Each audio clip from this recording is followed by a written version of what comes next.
Everybody, it's now 7:15, we'll start the meeting. So good evening to members and officers and members of the public, and also anybody watching on our YouTube channel.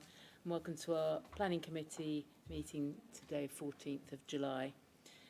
So I'll proceed with the agenda. The first item we have on the agenda is apologies for absence. We have a very late apology from Councillor Schweer, who's unable to be here, and an even later substitution from Councillor Bowers.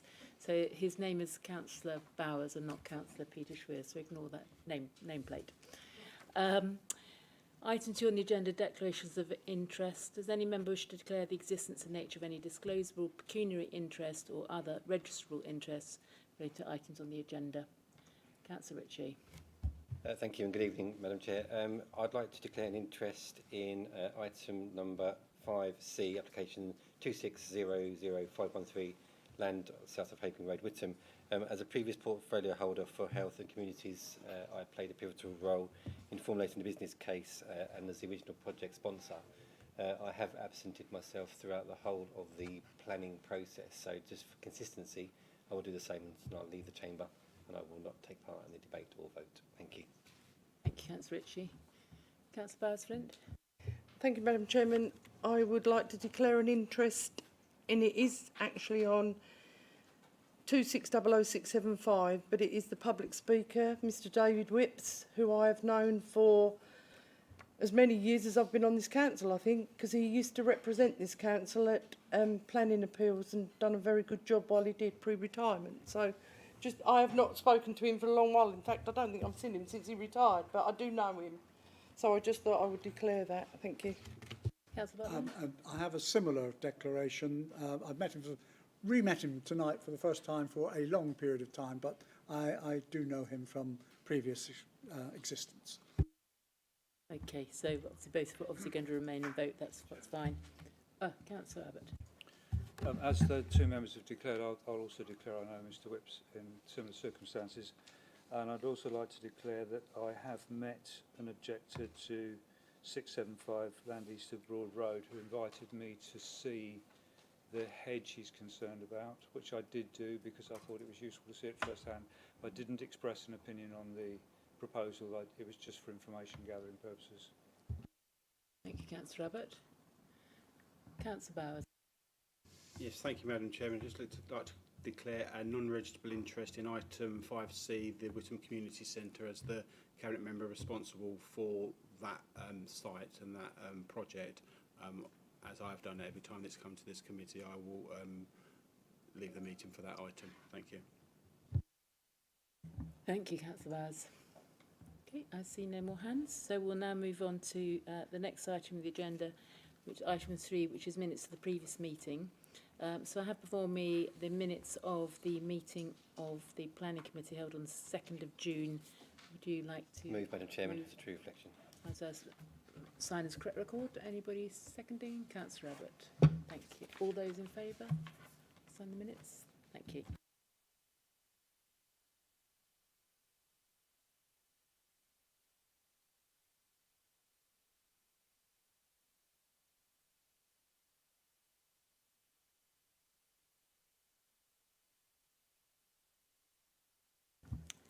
The next item on agenda is public question time. We don't have any registered speakers. We don't have any registered speakers under this item, so we will move on to item 5, which are the planning applications.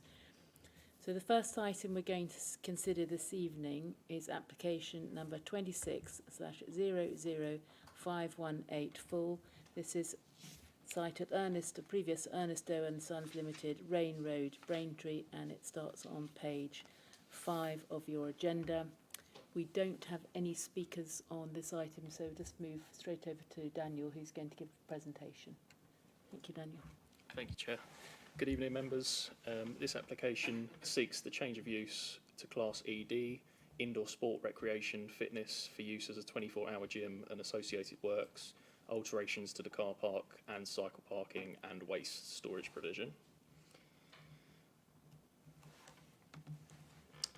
Here is the location plan. Here's an aerial photo of the site with the adjacent Lidl store to the east, the petrol station to the south, and industrial units to the north and west of the application site, with associated parking serving both the supermarket and former use of the site. Here are the existing side and front elevations. These are the existing rear and side elevations.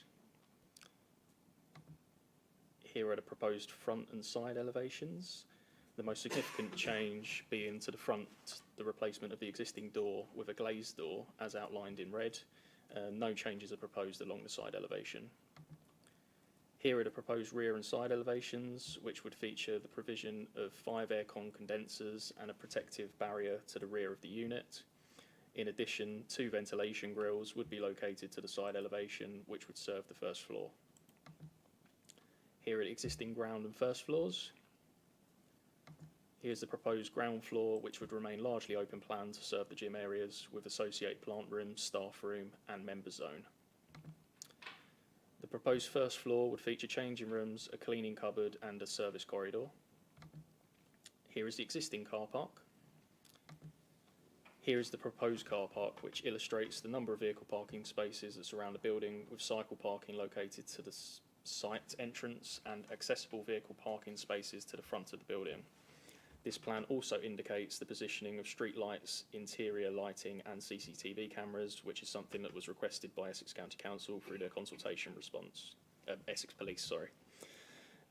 The arrangement is considered acceptable by officers in relation to the nature of the site and its proposed use. Here are some site photos, and continued. In summary, this proposal seeks planning permission for the change of use of a large currently vacant commercial building to a gym.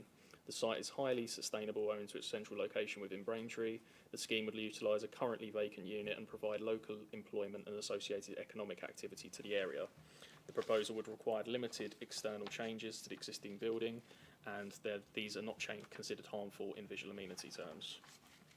Following revisions to the plans and supplied details, CCTV and drainage in particular, there are no objections from statutory consultees.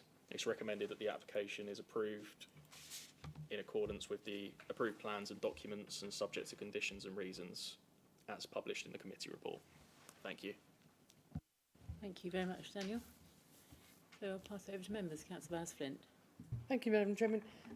Because I can't see from here the plan, can you just tell me if the car park is going to be defined, you'll know where I'm coming from, is going to be defined between the gym and the grocery store next door? Because at the minute, I think there's an encroachment from the grocery store into the gym, which causes problems. Is it now going to be clearly separated, or is it still going to be that? Because I know before, I think there was a slight agreement between Anastos, obviously, because they were in the building.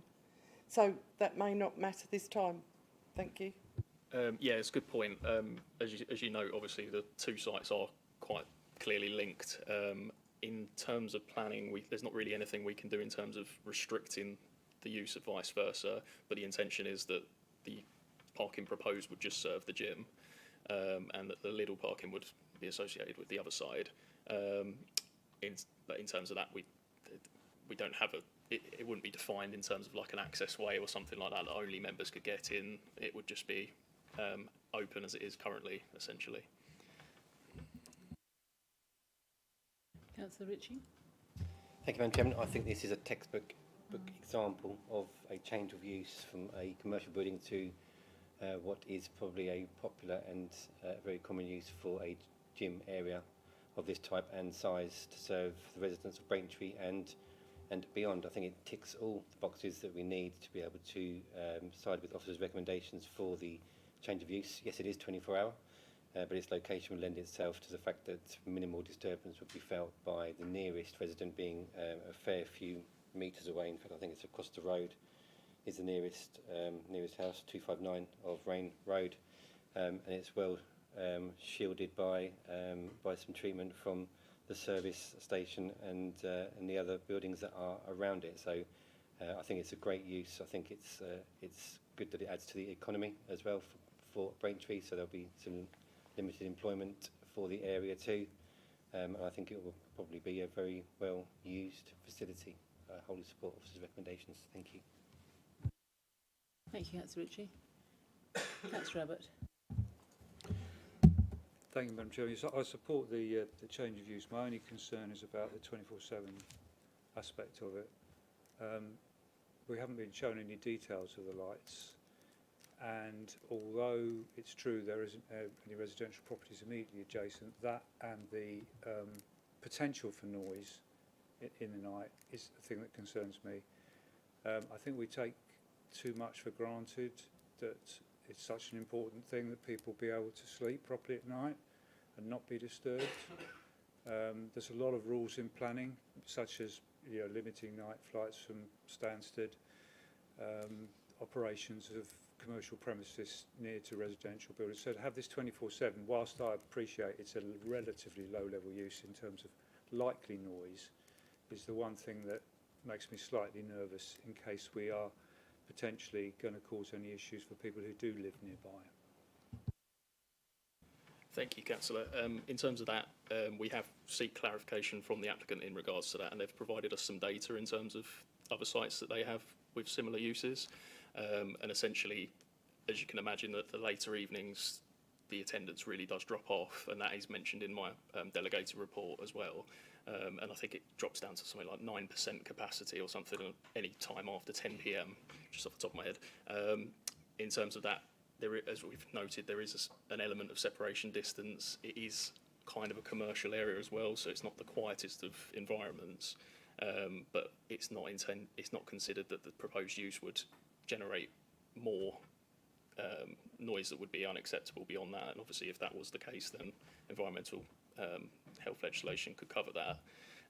In terms of the lighting, there is a condition that's specific to that, and it does relate to the fact that the lighting can't be shone into the highway or to adjacent premises.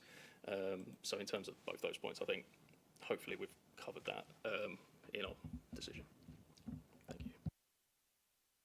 Thank you. Thank you, Daniel. That's condition 6, isn't it? Councillor Bowes-Flint. Thank you, Madam Chairman. Correct me if I'm wrong, but I think we've had one of these in the district before, in a very built-up area.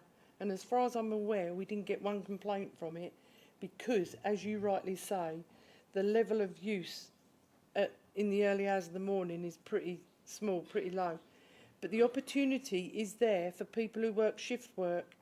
And to me, the importance of people in the district being able to keep fit for their health and well-being and their future lives is so important that I think that outweighs any disturbance, and I honestly do not believe that there would be. And I understand what Councillor Abbott's saying about the lighting, and I get that, and you've covered that by condition.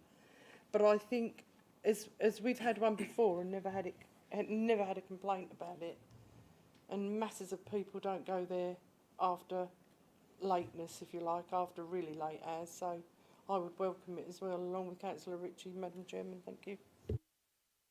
Thank you. Yes, that's a good point, Councillor Bowes-Flint, especially as it's near the Springwood Industrial Estate for the shift work. Any other members wish to make any comments? Okay, I think that is not. Anybody like to move? Oh, sorry, did anybody? I was only going to move officers' Oh, all recommendation. right. Thanks, Councillor Butland. Second, Councillor Bowes-Flint. All those in favour of officers' recommendation approving? Okay, that application is granted. Thanks very much, members. So we'll now move on to what I suspect will be a much longer presentation and an item. This is item 5B on the agenda. It's application number 26-00675 REM. This is Phase 1A, land east of Broad Road, Braintree. It starts on page 23 of your agenda. We do have a few speakers on this item, a couple of speakers. So the first person I'd like to invite to make a statement is David Whipps, please. Thank you.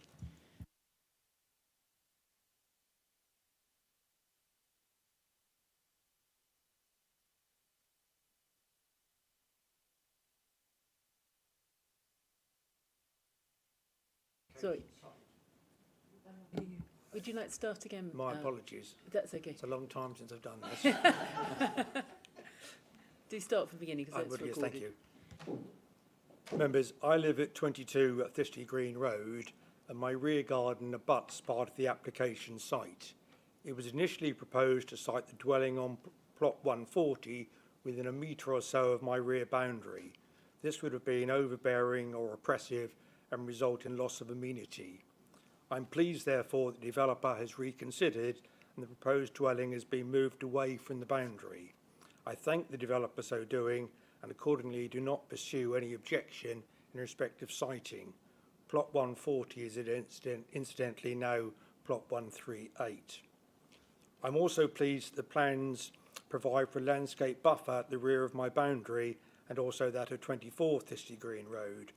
But I'm concerned there may be a discrepancy between the plans and or they're not entirely accurate. Perhaps I should add, or I'm confused.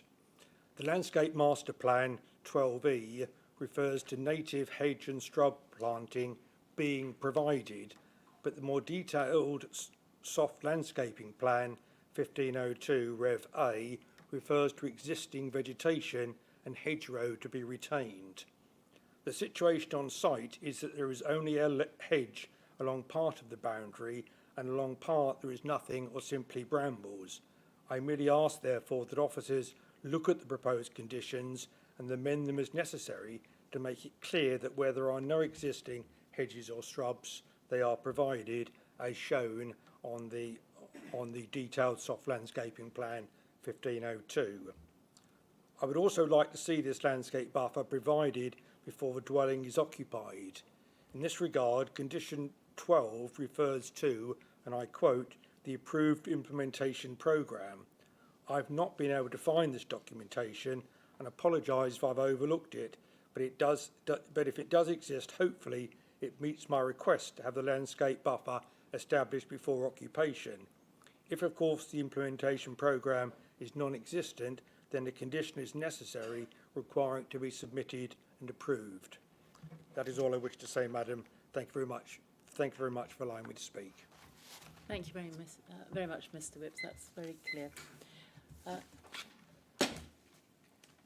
The next person we have wishing to speak is Ellen Nicholson from BWD Trading Limited.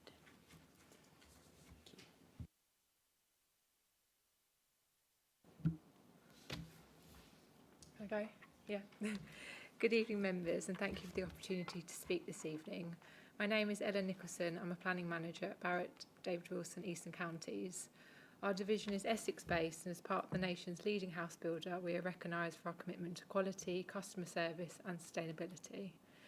We have a strong track record of delivering high-quality new homes across Braintree, including developments at Hatfield Peveril and more recently London Road, Kelvedon, where construction is currently underway, including a new BREEAM Excellent medical centre.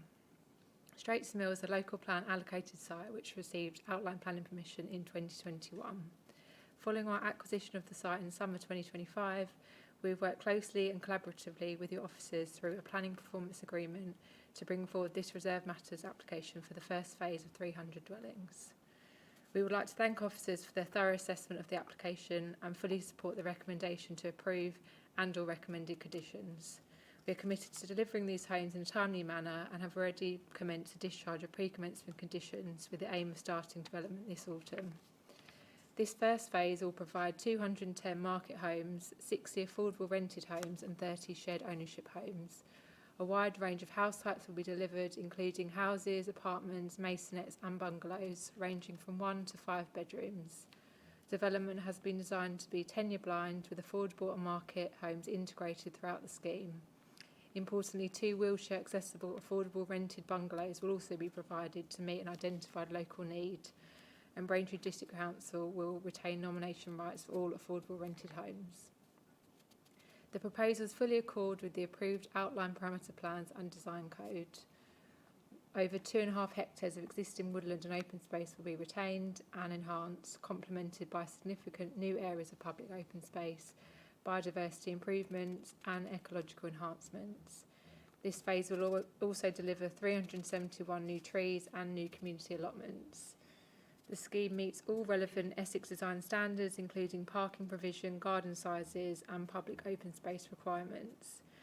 It has been carefully designed to respect neighbouring properties through generous separation distances and the retention of existing boundary trees and hedges wherever possible.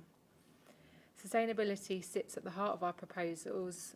All homes will be highly energy efficient through a fabric-first approach and specifications that meet and in many cases exceed current building regulations. As a result, household energy bills are typically around 20% lower than average. We are proud of the proposals before you this evening, which have been developed collaboratively with officers over an extensive period. Subject to approval tonight, we anticipate the first homes being available for occupation in late 2027. This application will act as an important catalyst for the wider Straits Mill development, which will also deliver a new school, local centre and employment area while making a significant contribution to the district's housing supply. In summary, these proposals deliver high-quality sustainable homes set within extensive green infrastructure and woodland, helping to create a well-designed and sustainable new community. We therefore respectfully ask members to support your officer's recommendation and approve this application. Thank you. Thank you, Ms Nicholson. So we'll now, I'm going to now ask Ali to give the officer's presentation.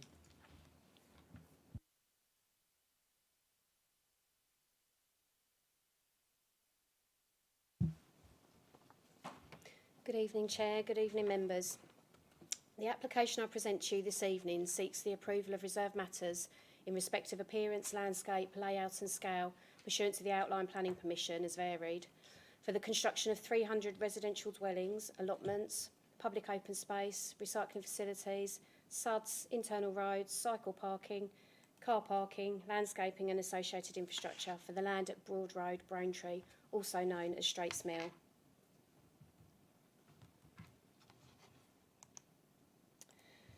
The entire Straits Mill site is located within the defined town development boundary of Braintree and extends to approximately 66 hectares. Just going to run through some photos of the site as it is at the moment, given that this is the first phase coming forward. So that's looking north to the rear of Thistley Green Road. This is to the rear of Broad Road. Looking north to the rear of Broad Road, in relation to the hedge that we will talk about a little bit later. This is looking for south towards Northern Care Home boundary. This is looking west towards the access point internally, which will cut through the site about in that location. And this is Hollow Way, which is located within the middle of the woodland, which runs down the eastern side of the site. So this just gives a general, as you can see from the photos, the site as it stands comprises of a number of agricultural fields of varying sizes with several areas of woodland, former industrial area and former gravel pits with associated roads, 2 large ponds and a number of public rights of way and a significant number of trees and hedgerows. I think that's the point. This Reserve Matters application is the first residential application to come forward for the site. It relates to the majority of the western portion of the wider site and extends approximately 15.8 hectares. It's bounded to the east by a substantial area of woodland with a public right-of-way that runs through the centre of it. The remaining boundaries to the north, south and west adjoin the rear gardens of residential properties fronting Broad Road, which is here, and Thistley Green Road, which is to the north. The site is not subject to any statutory environmental designations. The site is a strategic allocation in the adopted Braintree Local Plan and it has its own policy, LPP 18. The policy sets out that it will provide up to 1,000 new homes, a new primary school, a new nursery, a retail, commercial and health facilities. The policy also states that the main vehicular access to the site will be from a new roundabout in the A131 and an additional local minor vehicle access from Broad Road, this point here. An outline consent for the site was granted in 2021, which will deliver the aspirations of the policy. The outline application was varied earlier this year by way of a Section 73 application. As part of the approved outline consent, parameter plans were approved, which relate to land use and access, building height and green infrastructure. The parameter plans set out the principles which establish the framework for all Reserve Matters applications coming forward. And the parameter plans were informed by detailed site appraisals at the outline application stage, alongside with an approved design code that ensures a cohesive approach across the site in terms of character, placemaking and legibility. Accordingly, the principles for the layout are derived from compliance with these approved documents. The layout of Phase 1A has evolved from the parameter plan, design code and illustrative master plan. It should be noted that the illustrative master plan is for illustrative purposes and shows one way in which the site can be developed to inform density. So therefore, the design at a detailed stage, reserved matters, can sway away from what was shown in the master plan. The approved green infrastructure plan identifies a significant extent of existing green infrastructure along the eastern and southern boundaries of the phase. These areas in green here, and obviously this is the woodland area here. The infrastructure comprises established woodland and the bridleway, which runs approximately 900 metres through the site. The configuration and orientation of the spine road is detailed in the design code and illustrative master plan and acts as a ring road to go around the entire site with just this section you can see. This section that you can see here. An east-west and north-south cycle link going through the site east-west and north-south. So it's a bit slow, apologise. This slide shows the layout of the proposed phase, taking into account all the principles of the outline that have been set. A north-south green corridor, as known as the woodland edge, forms a generous green corridor along the eastern edge. It makes up a majority of the public open space for the site. The green corridor also incorporates a swale, which you can see running down the edge of the woodland, which acts as the SUD system for this phase and feeds into the wider drainage strategy of the SUDS basin down the bottom. This area also features a footpath that runs to, say, the left-hand side of the swale, adjacent to the retained woodland with two pedestrian access points into the existing woodland, one to the north and one here. Allotments located to the south, and the SUDS feature down to the south as well. Further areas of green infrastructure to be retained and enhanced were identified along the eastern edge of Broad Road in this area here and towards the front here. This is where the principal access point into the site was approved as part of the outline consent, as well as the rear to the rear of the boundaries 138 and 148 Broad Road. An area of amenity space features within the centre of the site known as Principal Square at this junction here. In terms of dwelling heights, the application proposes residential dwellings as a series of 2, 2.5 and 3-storey detached, semi-detached and terraced properties with the inclusion of 4 3-storey apartment blocks. 3-storey apartment blocks you can see in purple. If you can't, it's 2-storey at the orange and 2.5-storey are the blue, with 1 storey is indicated as yellow. All are in accordance with the approved building heights parameter plan. In terms of appearance, 3 identity areas approved as part of the design code, which was the spine, central spine, the core areas and the woodland frontage. The central spine identity area spans the dwellings on either side of the spine road from the access point in Broad Road to the west and heading north-south along the spine road. This character area accommodates the highest density within the phase, with built form varying in both dwelling size and building typology.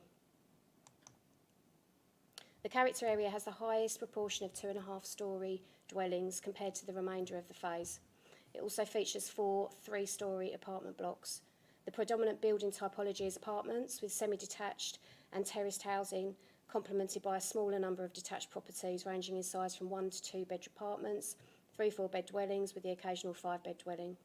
Given that it is identified as a key identity area as you enter the site, it will incorporate the highest quality materials and landscape treatments, including the use of natural stone products. Dwellings within this area will be characterised by predominantly light-coloured render and red brick palette. Roofs will typically comprise red and grey plain tiles. Pass me the water, please. Thank you. The principal square and green amenity is framed by the 3-storey apartment blocks. The space provides a green amenity area with dispersed seating, opportunities for incidental play and open grassed areas. Traffic calming measures have also been incorporated throughout, emphasising the pedestrian priority.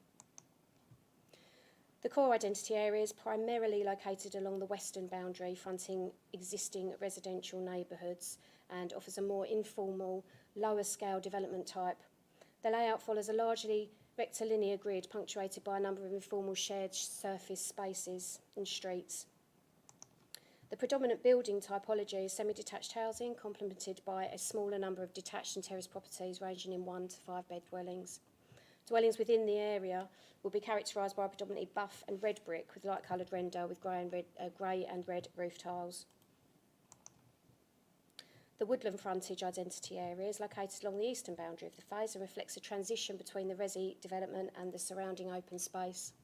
Dwellings are predominantly 2.5 storey, larger 4 and 5 bed, with the informal open space acting as a green buffer between proposed housing and existing areas of planting and woodland.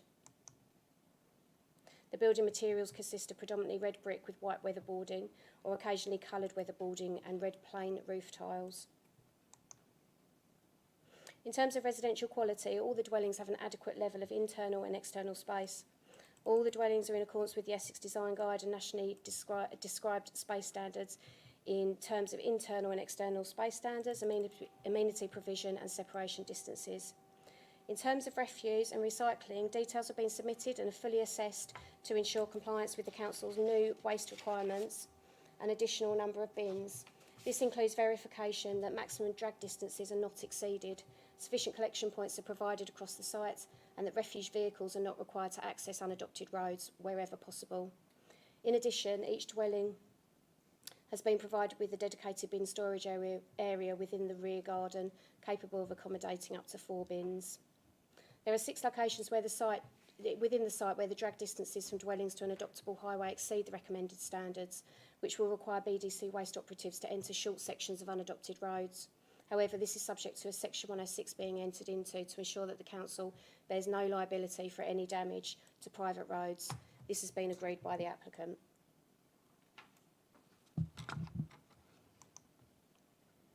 The application proposes 90 affordable dwellings, 60 of which will be affordable rent, and 30 shared ownership dwellings, totalling 30% affordable housing within this phase. The proposal also includes 2 wheelchair accessible affordable rent bungalows, and the Council's Housing Enabling Officer is content with this mix. In terms of market housing, Condition 52 attached to the outline consent predates the latest SMAR, but nevertheless requires each phase of development to provide a minimum of 20% of market housing as 1 or 2 bed dwellings. This generally aligns with the provisions of the latest SMAR, so we're content with the market mix. The Section 106 agreement attached to the outline consent sets out the requirements to provide a total of 10.59 hectares of open space within the entire outline planning application area. The illustrative master plan and design code establish the principles for the distribution of open space, landscape buffers and play areas across the site which underpin the reserve matters application. The open space SPD sets a minimum open space requirement of 0.32 hectares for this phase. Approximately 1.56 hectares of usable open space is proposed on the site, well in excess of policy requirements. The amenity areas are located surrounding the woodland within Principal Square and to the northwest of the phase. The phase also contains a total of 5.19 hectares of green and blue infrastructure, 2.46 hectares of which is existing retained woodland and green infrastructure. The open space is segregated into 3 categories as per the character areas identified previously. The central spine establishes the primary landscape character of the development as a formal tree-lined avenue set with generous green verges. While the spine follows a formal avenue arrangement, a multi-species planting strategy is proposed, which has been approved by our landscape and tree officers. The carriageway is finished in tarmac with block paving demarking key crossings and junctions in accordance with the design code. Informal scrub planting, clipped hedgerows and railings define the streets. Principal Square, to the bottom, is designed as a contemporary, community-focused space in accordance with the design code, supporting informal play and social interaction. Block paving forms the primary routes and gathering areas, complemented by strips of self-binding gravel to soften the character and add visual interest. The core character area is defined by a softer streetscape, combining compact street trees and informal shrub planting and coordinated palette of hard materials with variations reflecting different road types. An area of usable public open space has been proposed on the western boundary to the rear of Broad Road and adjacent to plots 98 to 105. The area combines an existing retained habitat with new proposed amenity space consisting of the native scrub mix, grassland and meandering self-binding gravel footpath with benches. The woodland edge excuse me. The woodland edge frontage to the north of the eastern edge establishes a softer, more natural character, creating a gentle transition between the built environment and the adjacent open space. Boundary treatments follow a simple and understated approach, incorporating railings and hedges complemented by informal planting.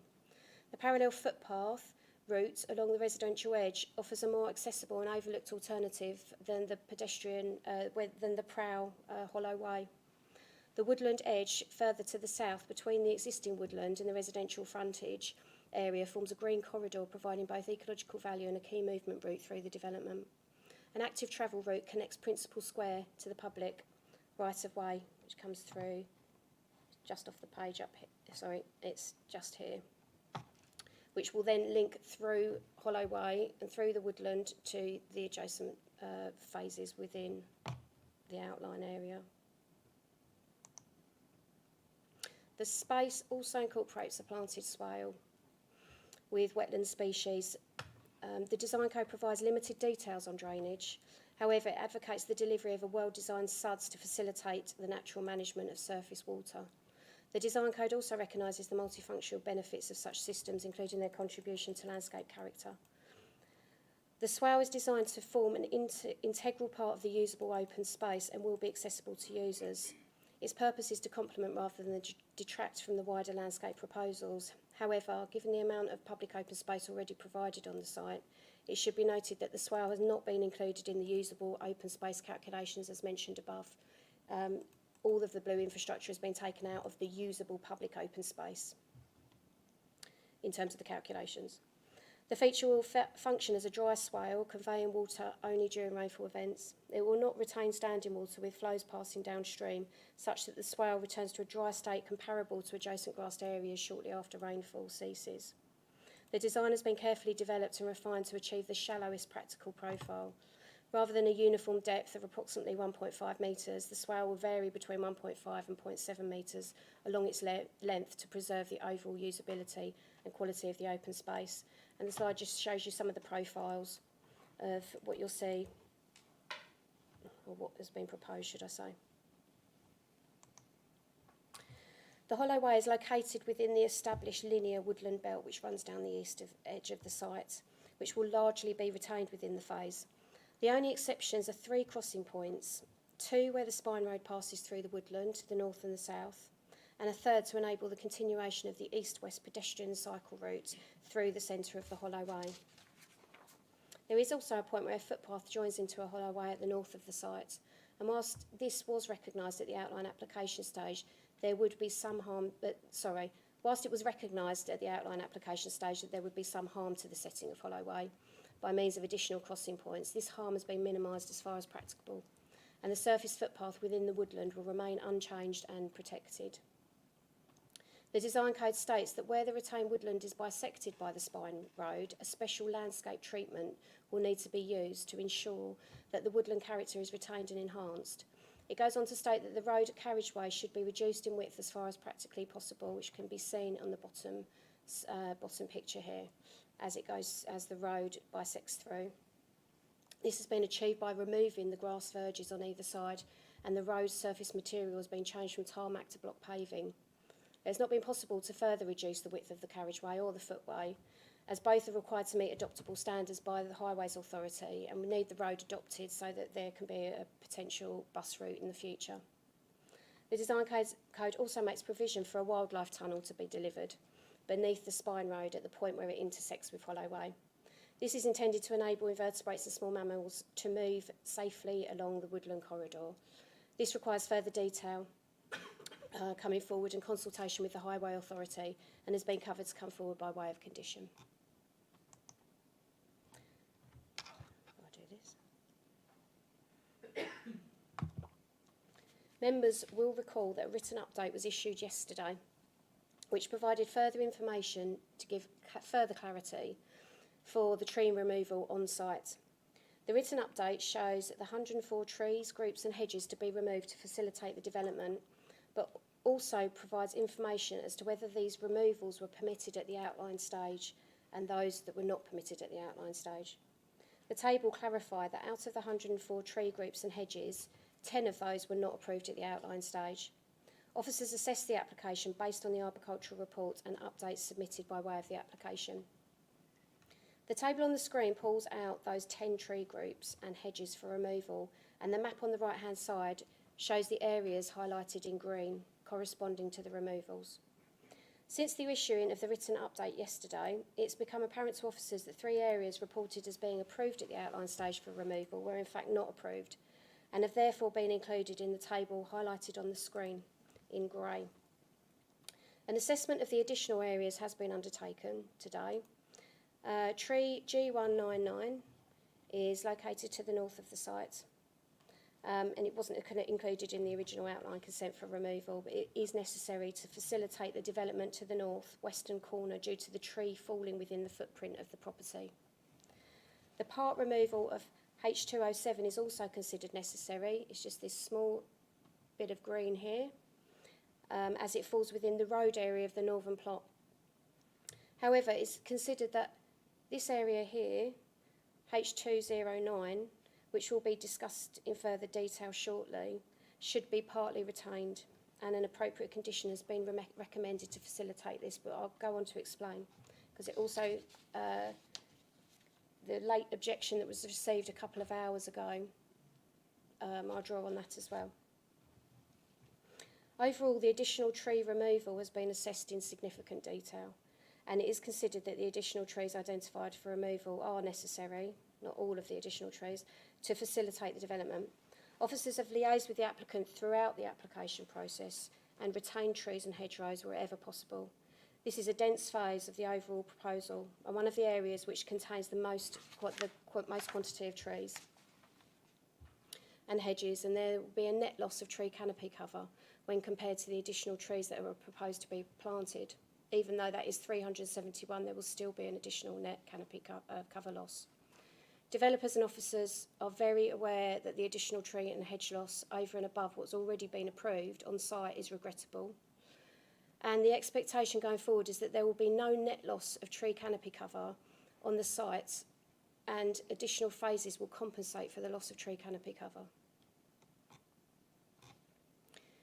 In terms of residential amenity, officers have assessed the application in detail in accordance with the Essex Design Guide standards, and it's considered that there is no immediate harm identified to any individual properties.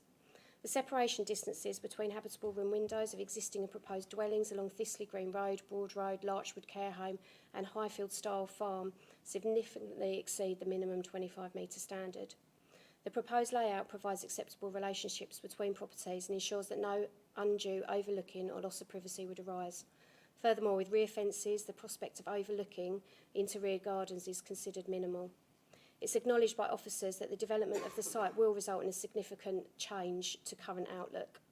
Given the existing open nature of the site, there will inevitably be some impact on the outlook for neighbouring dwellings, and this has been taken into account in the overall planning balance.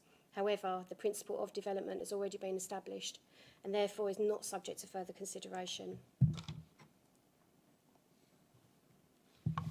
Apologies, I need to go back. There are 2 areas which have been identified by residents that have been looked at in more detail by officers.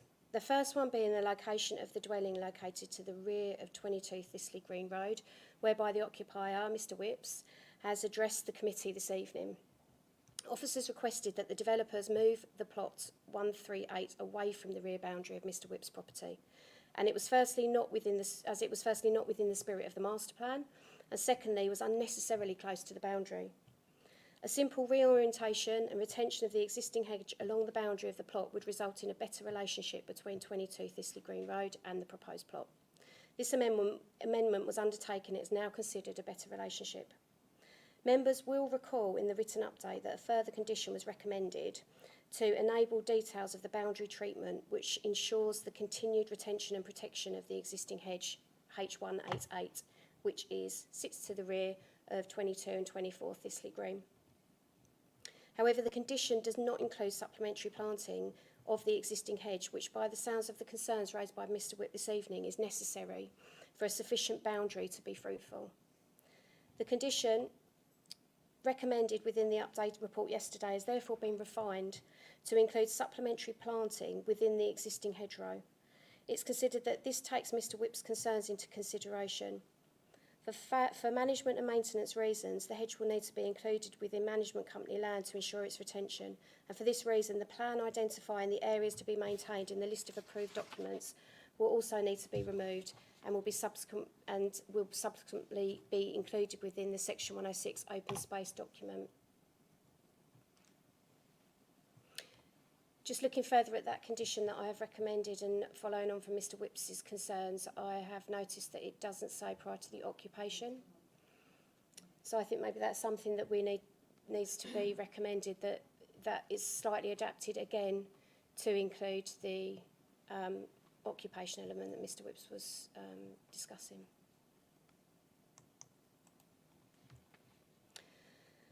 Officers reported a number of representations were received in relation to the area of open space adjacent to plots 64 and 65, one of which came in a couple of hours ago. This was also a concern that was voiced by officers, police and landscape consultants during the course of the application. You will also have in front of you the late representation, a couple of the points which are relevant, others not so much so, but I will cover that off. Officers agree that unless managed and maintained, we're talking about this area here. So the representation, many people have objected to this area here and what kind of space that's going to create. You have affordable masonettes on plot 64 and 65. You've got a fairly short pinch point here going into the masonettes, and then it opens up to an expanse area. There is a proposed fence there, but it's actually whether or not that can be managed and maintained and whether there's going to be unsociable behaviour. So it is agreed. We do have concerns about this area too. It has been fully assessed in the officer's report, and condition 17 has been recommended, which requires the applicant to explore the use of the area, as the space simply will not work as an area of public open space due to its backland identity and relatively narrow access point. Areas like this are not unusual in large-scale developments and should not impede the development being determined. It just requires further thought and an appropriate use that doesn't involve attracting antisocial behaviour. This area currently has no use identified and has not been included within the usable open space calculations, so options for this area are pretty flexible. For example, it could be additional amenity garden space for plot 64-65 or fenced off for an ecology area, but the condition essentially allows for further consideration. Further thought also needs to be had for the existing hedge, H209, in this location, which is one of the late comments received. This section of hedge was one of the areas that I stated had been inaccurately reported as being approved in the outline to be removed. We are talking about this hedge here. The area is identified in the parameter plans as green infrastructure to be retained, as you can see here. Now, the wording of the green infrastructure to be retained says retained, enhanced or replanted. So it was not approved for removal in the outline consent, but it's recognised that the illustrative master plan also shows a slight intrusion, so it would not have been unusual to see a part removal or pruning of this hedge, which would be allowed for within the wording of the parameter plan because it does say retained, enhanced or replanted. However, it's not considered that the removal of the entire stretch of this hedge is justified, and its retention could be incorporated into the redesign of this area within that condition. This has already been recommended within the scope of the condition in the report, and the condition is still fit for purpose. However, to strengthen the condition further, it's considered that the use of the area should be identified, and therefore condition 17 has been adapted slightly to include the word use. You'll see where I've highlighted these here. Also, given the updated tree report since the report was published, it should be noted that the full extent of the hedge falls within two groupings, which is G208 and H209. The condition has therefore been adapted accordingly. As with the previous consideration, the hedge and landscapes area will need to be included within the management company land to ensure that its retention and management are continued. In terms of ecology, the likely impacts on designated sites, protected species and priority species and habitats was assessed at the outline application stage. And there are a number of conditions and planning obligations which secure either mitigation for the potential impacts of the development or require the submission of further information to ensure appropriate mitigation will be secured. An ecological impact assessment and biodiversity enhancement strategy was submitted to accompany the application and set out the timeframes for the programme of updated ecological surveys that will be undertaken to satisfy all the conditions. The documents were assessed by the Council's ecology consultant and no objections have been raised, and an additional condition has been recommended as per the written update report. In terms of highways, and as stated in the officer reports, a number of representations have been received in relation to the impact the development will have on local traffic, fatalities and speeds. The impact of the development on the highway network in terms of generation of traffic and the acceptability of the access point from Broad Road was assessed at the outline application stage and is not for consideration under this Reserve Matters application. Parking provision and the internal site layout are. The design of the approved junction incorporates crossing points to enable pedestrian and cycle movements into and out of the site. All highway elements have been designed to 20 mile an hour speed maximum and support the design code's objectives for a walkable and legible neighbourhood. The key elements include a continuous 3.5 metre wide shared cycle and pedestrian routes on the Spine Road, all in accordance with LTM 120, and the Spine Road has been designed to allow for a future bus service to operate. 2 bus stops have been located to the south of the phase, which will come forward in more detail in section 106. A total of 515 allocated parking spaces have been proposed, with 75 visitor parking spaces and 75 garages across the site, along with EV charging points, which in accordance with building regulations. No objections have been received from the Highway Authority, has also confirmed adoption of a majority of the roads within the proposal. Flood risk and drainage matters were addressed at the outline application stage, with several conditions attached to secure the detailed information on SUDs and design. The approved outline drainage strategy proposes a conventional pipe network discharged into swales within landscape areas, which then convey water to storage features.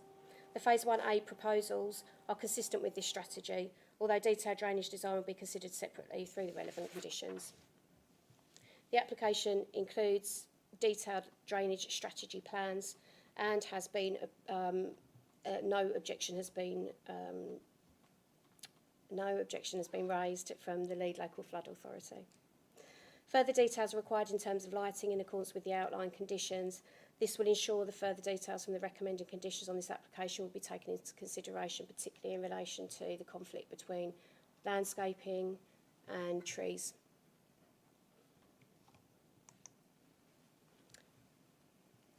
In conclusion, the principle of the residential development on the site is established under the existing outline planning permission. The application submission is a well-designed and carefully considered proposal. No objections have been received from statutory consultees, and residents' concerns have been fully taken into consideration with the appropriate conditions. Officers consider that the proposed appearance, landscaping, layout and scale of the development is acceptable in planning terms, subject to the recommended conditions. In terms of the recommendation, it is slightly convoluted. It's recommended that the application is approved, subject to the conditions and reasons listed in Appendix 1 of the committee report and the update report, and along with the amendments to conditions 17 and 22 that I've just presented to you, along with the additional recommendation of upon occupation for condition 22, I want to say, and removal of the management drawing, the management plan drawing, which is numbered LS, I'll go to the end, 1900 Rev B, and subject to the completion of a Section 106 agreement. Thank you. Yes, well done, Ali. Thank you very much for taking us through that. It's very detailed and covered lots of aspects, but I think you summarised it all brilliantly for us. And it's clear that an awful lot of work has gone into this application under lots of different elements. So, Councillor Ritchie. Thank you, Madam Chair, and thank you, Ali, for a really comprehensive run-through of the first part of the development for this site. I think it absolutely warranted a detailed report, so thank you for taking time. You can pause for some breath now. I will just make a few points. I'm pretty sure my committee colleagues have got some other points I want to make, so I'll keep my points brief to allow everyone else to have or discuss their points too. So the first thing to note is obviously this is in the allocation for our local plan. It's an allocated site, and the established factor outline planning commission is already there, so it's only right and good that this has now come forward for the first phase of the development of this site. I think it's been a long time coming, and I think we'll all be glad to see some spades in the ground. There's a couple of points that I want to make. Is firstly just to commend the developer for working with a few concerns of local residents. I think what we've got this evening is a good example of whereby entering into some dialogue can overcome some objections for some local residents who will no doubt be impacted by the development. And I think there's a real pragmatic view been taken by both sides in reaching an amicable agreement, and that's tied into some of the conditions and recommendations that we've got before us this evening. I think there's a lot to be learned from other developers within the district who just go full steam ahead, outward facing, without taking into consideration any of the impact that they might have on the lives or the neighbouring houses of those that they're developing against. So I'd just like to note that point. And the only second point that I'd just like to note is on the point around the net gain, specifically on this site. Can we make sure that we reference the gain that we will get throughout the development? Because there's a lot of long memories within this committee, and we will remember it if it doesn't happen. So when it does occur in future developments, we can just reference back that this helps to cover the initial point of the loss of the trees. That no doubt will be a talking point this evening. But if we can just mitigate that throughout the life cycle of the phases, just to ensure that we know that it has been completed. And with that, I will let other members take some views. Thank you, Madam Chairman. Thank you, Councillor Ritchie. Councillor Abbott. Thank you, Madam Chairman. As might be expected, I've got a few points to raise on this. I agree, obviously, it's an allocated site. We're expecting housing to come forward. That's not the point here. The point is this the best we can do on this site? And I do acknowledge, obviously, all the work that's gone in. From what I can see, the concerns of Mr. Whipps may have been met, and thank you to officers and the developers for discussing. But I'm not sure about the resident at 142 Broad Road, and I'll come on to that in a minute. My main concern is the loss of trees, and I think we have a report, and this is not for the first time, where the language is confused. So I'll give you two quotes. The existing landscape features have been given priority, and as such, tree hedge removal has been kept to an absolute minimum. And in the same report, however, there is substantial tree and hedge removal, much of which was approved at outline application stage. Well, both can't be true. And I think the report circulated by Mr. Padgey actually sets out what we're looking at, which is a huge loss of trees and hedges. In fact, most of the internal hedges will be lost. And so I'm grateful to the resident, as I didn't express an opinion, he just wanted to show me from his back garden the view. And the hedges that are going to be lost are mature countryside hedges. These are field hedges, and appreciate the fields probably from the time that was farmed was smaller than they are now. But nevertheless, they will all be lost, and all the habitat that goes with them. And the report from that Mr. Padgey circulated puts numbers on that, which I'll come to in a minute. So that's my first concern. My second concern is I don't think the officer mentioned this. Anglian Water has said, and I quote, that the impact on the public foul sewerage network has not been adequately addressed. Anglian Water has found that this proposal may result in increased risk of flooding or pollution from the receiving network.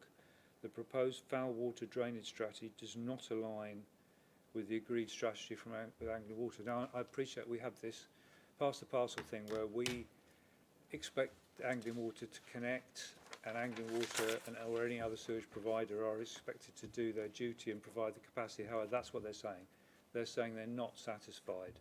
And that is a big concern for people about how we deal with foul discharge. The third point is ecology.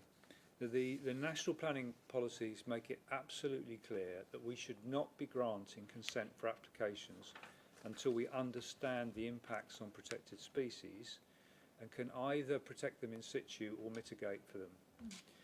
Yet we have a list here of surveys which, well, we don't know whether these have taken place yet, but we're in the period where they might have done. So bat activity nighttime, survey to be undertaken April to October 26, bat activity static monitoring April, October 26, area inspection of trees May, September 26. Now, if those haven't taken place, we cannot be sure about what impacts this development will have from what is the bulk removal of most of the trees and hedges from the internal part of the site. And I think, therefore, unless the officer's going to tell me they have taken place and we can be assured on the details, we don't know what the impacts on protected species will be, and therefore we're not in a position to decide this application tonight. There's a comment in the report about bat boxes being placed a minimum of 3 metres away from artificial light sources. Well, that's 10 feet in old money. I can't believe we're saying that a bat box could be as close as 10 feet from a street light. Ridiculous. BDC Landscape Services, and again, unless officers can tell me differently, maintain a partial objection to this application. And there's a discussion about the pond in the rear garden of 142 Broad Road, which again on site I saw. Now in the report it says this feature has been infilled, however it's prone to saturation. I don't know what that actually means. The gentleman sent, and I'm sure other members have seen it, and sent it to officers, photographs of the pond with water in it. I think it's what's now called an ephemeral pond, so it tends to fill with water when it rains heavily and it dries out when it doesn't. However, it's not a matter of dispute. There is a pond feature there, and therefore we have to be cognizant of that. And so that leads me to my first question. And sorry to delay members on this, but when I've finished, or at some stage this evening, if the officer could go back and look at that area again, because I'm not sure, despite all the letters he sent, the resident, and despite all the discussion tonight, I'm still not sure about what we're doing in that area. And the new condition the officer put up actually did still talk about that hedge potentially being removed. So the hedge goes round an L shape. It comes down to the southwest of the gentleman's property and then runs up to the east and northeast. So what I'd like answered is, what are we actually keeping there? And then finally, onto the list of tree losses, very helpfully, and I know I've asked for this before, so it's very good from officers, you know, that we do have it in numbers, although it's quite frightening what those numbers are. Even if all the proposed mitigating planting succeeds, we're looking at a net loss of 5,000 square metres of tree canopy. Now, I view that as unacceptable, and I don't think, in all honesty, enough has been done to retain the trees and hedges that could have been internally within the site. Now, if that had meant the loss of, I don't know, 10 houses in the numbers, then as far as I'm concerned, so be it. We simply cannot keep going on ripping out mature trees and hedges and saying, well, we're just going to plant new ones and hope for the best. On my way here, and I'll keep repeating this every single time of these meetings, on my way here I come past numerous development sites in Rivenhall, Silver and in Crissing, and the trees on those sites are failing. They're dying. They're either dead or dying. We're going through probably the hottest, driest summer this country's ever recorded since instrumental records began. And we cannot keep just saying we're going to rip out mature trees, plant new ones and hope they survive, because a lot of them aren't. I know we've got the 5-year rule that we have to require them to replant, but even so. So on that basis, I can't support this because I think the losses are unacceptable. I wish I could, because I know it's an allocated site. But if the officers could answer that one point about 142 and what we're doing around the boundary, I'd be grateful. Thank you. Thank you, Councillor Abbott. I will come back to you on a few of those points, actually, because, you know, you do raise completely valid concerns about the tree removal. The tree removal, as you know, and as in the report, the tree removal was approved as part of the outline. The illustrative master plan was approved as part of the outline, and the parameter plans were approved as part of the outline. This is an application reserve matters for the appearance, the scale, the layout of the site. So it would be, we have retained as many trees as we possibly can, but it is the hedges that go through the site, as you can see, that would impede the spine road coming forward. That would impede any kind of travel through. Yes, you could retain some of them, but then they've got to be in the management company areas. But they were approved. This is the problem when you've got an outline application for a site that's fairly relatively old as well. A new tree survey has been undertaken, and some of the classifications of the trees have been actually upgraded from category B to category A's. It's not ideal. I agree with you. I do agree with you. And it's not ideal that we've got another 10 or actually 13 being removed. I do agree. In terms of the ecology, it's no different from any other outline that we've got. The outline includes reports that need to be submitted outside of the Reserve Matters applications. If it needs to be submitted with the Reserve Matters application, they are submitted. In this case, we have had a couple. The surveys have not yet been undertaken, I can confirm that. The ecology consultant at Essex Place Services has looked at the details of this application. He will be consulted on the conditions that come forward for all the additional surveys, and he will comment on those separately. Essentially, they're pre-commencement conditions. If there is something that is not right with those pre-commencement conditions, then they will not be able to start on site. In terms of Anglian, the foul water, they did object to this. They did object. You are completely right. I did go back to the applicant. The licence has been applied for, I understand, and we have a condition on foul water drainage that was not included within the application site. So again, those details will be submitted to Anglian Water when necessary and when ready, and get the necessary licences that are needed. In relation to back boxes, take your point. Ecology consultant again has made no objection to the application or to any of those details. Should we touch on the pond feature? So this has been looked at in great detail throughout the application process. Bear with me, I'm sorry, I just need to find it. Okay, so the pond in the residents' back garden. Now bear in mind, I understand that the property is there. It's a kind of L-shaped back garden. That pond is outside of the red line. I haven't been invited by the resident to go and have a look at the pond. Therefore, there would be no reason for me to go to that property to have a look at that pond. I was told it was a pond. I was then told it was not a pond. I was told that it had planning permission to be infilled. I was then told by a reputable source that there was no water in it. So I think to be able to understand that area, that we need to be able to go out on site, maybe look through the hedges. However, it's outside the red line. We wouldn't usually take that into consideration with any other application. What we would take into consideration, though, is the hedge that the representation, the late representation, who is, I'm pretty sure, the same representation of that whole area, has mentioned. Now, there seems to be some kind of confusion in terms of what the hedges are called. So I have put the removal of hedge 207 has been raised as a concern by a resident. Hedge 207 is clearly shown as being retained on this area. And it's shown here.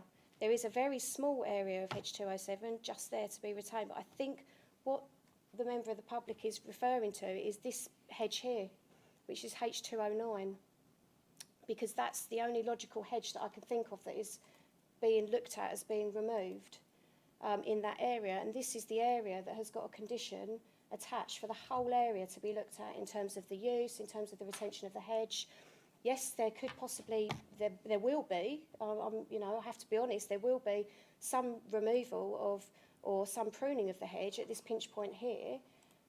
However, there is no reason why. These are existing trees here as well at the back. They're being retained. These are new trees. There is no reason why that existing hedge cannot be retained, and that is what we will work with the developer going forward to find an appropriate use on that area, retain the hedge. The pond doesn't really come into consideration. If that hedge is retained, we'll just leave everything as is on site at the moment, because this hedge around the corner essentially is being retained. So that whole section will be retained. So really there is no impact on the neighbouring resident for that particular area. The house is such that it's an L-shaped garden. There is no impact in terms of separation distances. In fact, it's all kind of retained and proposed planting. So it's probably one of the only areas on the site that has got that proposed retention and the planting. So in terms of the pond, in terms of the terminology, whether it's filled, infield, not, it's really kind of a non-issue in terms of what's on what we're looking at for that condition, if that condition is considered acceptable and necessary by members. So there's nothing more that I can add to any more of that area or any of the representations that have been received, unless you have your hand up.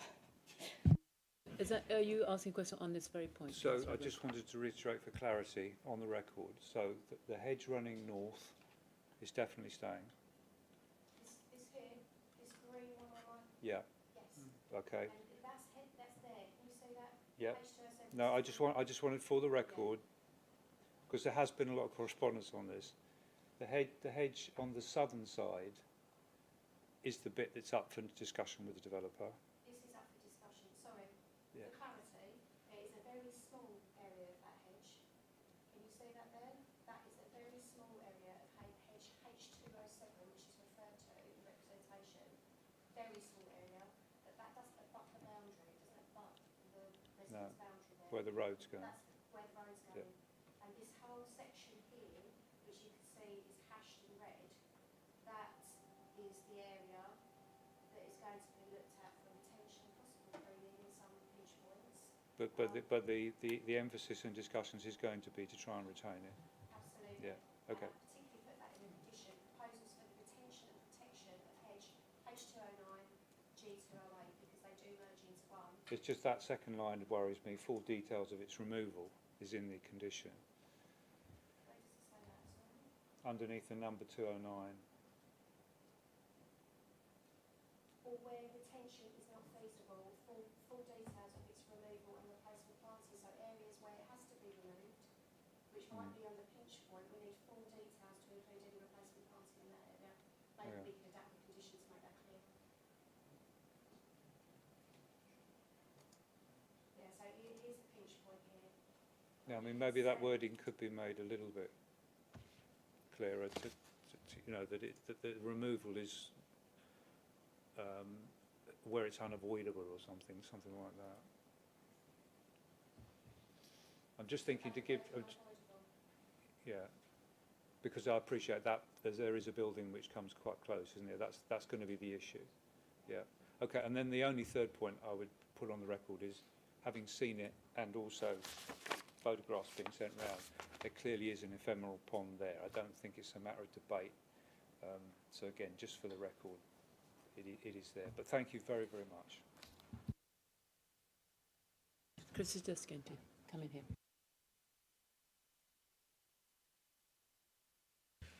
Councillor Abbott, sorry, I just wanted to, on the tree loss point, Ali has covered it in detail, but I just wanted, again, I've said this before at previous planning committee meetings, as an officer team, we obviously acknowledge the issue and the loss, and not to diminish the issue that you've raised. I think the key thing I just want to stress is that obviously this has gone through a local plan process in terms of the site selection. As part of that, there's an expectation in terms of the number of units that need to be delivered on the site, and there's obviously an outline consent in place. For some of the sites that are within the adopted local plan, and this is one which is included, it simply would not be possible. So you made reference, I think, to potentially redesigning a loss of 10 units. You wouldn't be talking about 10 units, you'd be talking about significant under-delivery of residential units on the site overall if you were to seek to retain those hedgerows, the field hedgerows. It simply wouldn't be possible to design a layout, get the separation distances and so forth away from those hedgerows and retain the features. And as Alison has said as well, where we're talking about retention, that does need to then be covered within management company areas or public open space that we can actually secure and require the removal. If it's within private amenity space areas, we've got no ability in the future to restrict what could be done. That could be removed by future residents. So again, I'm not trying to diminish the issue that you have raised, but obviously as part of the local plan process, and obviously we're going through that at the moment, and in terms of site selection, this is a site that has been selected, it's gone through that, and as part of allocating the site for development, there's got to be a certain amount of acknowledgement that there will be losses to some of the existing habitat. With Straits Mill in particular, a lot of focus has gone on to the retention of the central features and some of those really historic features of the site, and then obviously a big emphasis around tree planting and additionals. But yeah, the numbers, you know, we're not trying to, you know, in Alison's report and in the update report, we've covered off the numbers in great detail. We're not shying away from that, and we completely agree, but it is very difficult to see how the scheme could be designed and then still achieve the number of units that would be required or which has been consented as part of the outline consent. Thank you, Madam Chairman. Thank you, Chris. Just, I'm a little bit unclear. Are we proposing to further amend condition 17? Okay, to tighten that up. Okay, that's fine. And Ali, you're going to come back on the ecology point. Did you? Oh, you did cover that. Sorry, I think I wasn't concentrating on the bit. Councillor Spray.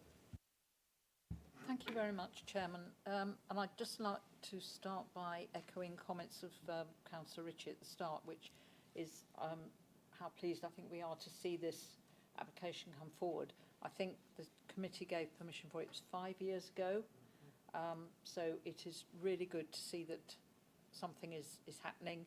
It is, as the applicant has said, undoubtedly going to help with our 5-year supply.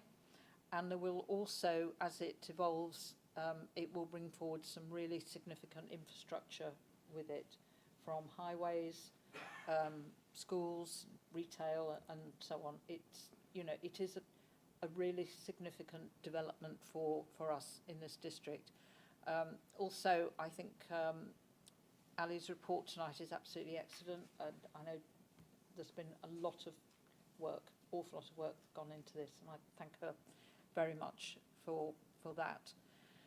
I also, and I mean this quite genuinely, do admire the persistence and the determination of the resident of 142 Broad Road. I think, you know, we've all had quite a lot of correspondence from him. I certainly have, and I've read everything that's been submitted.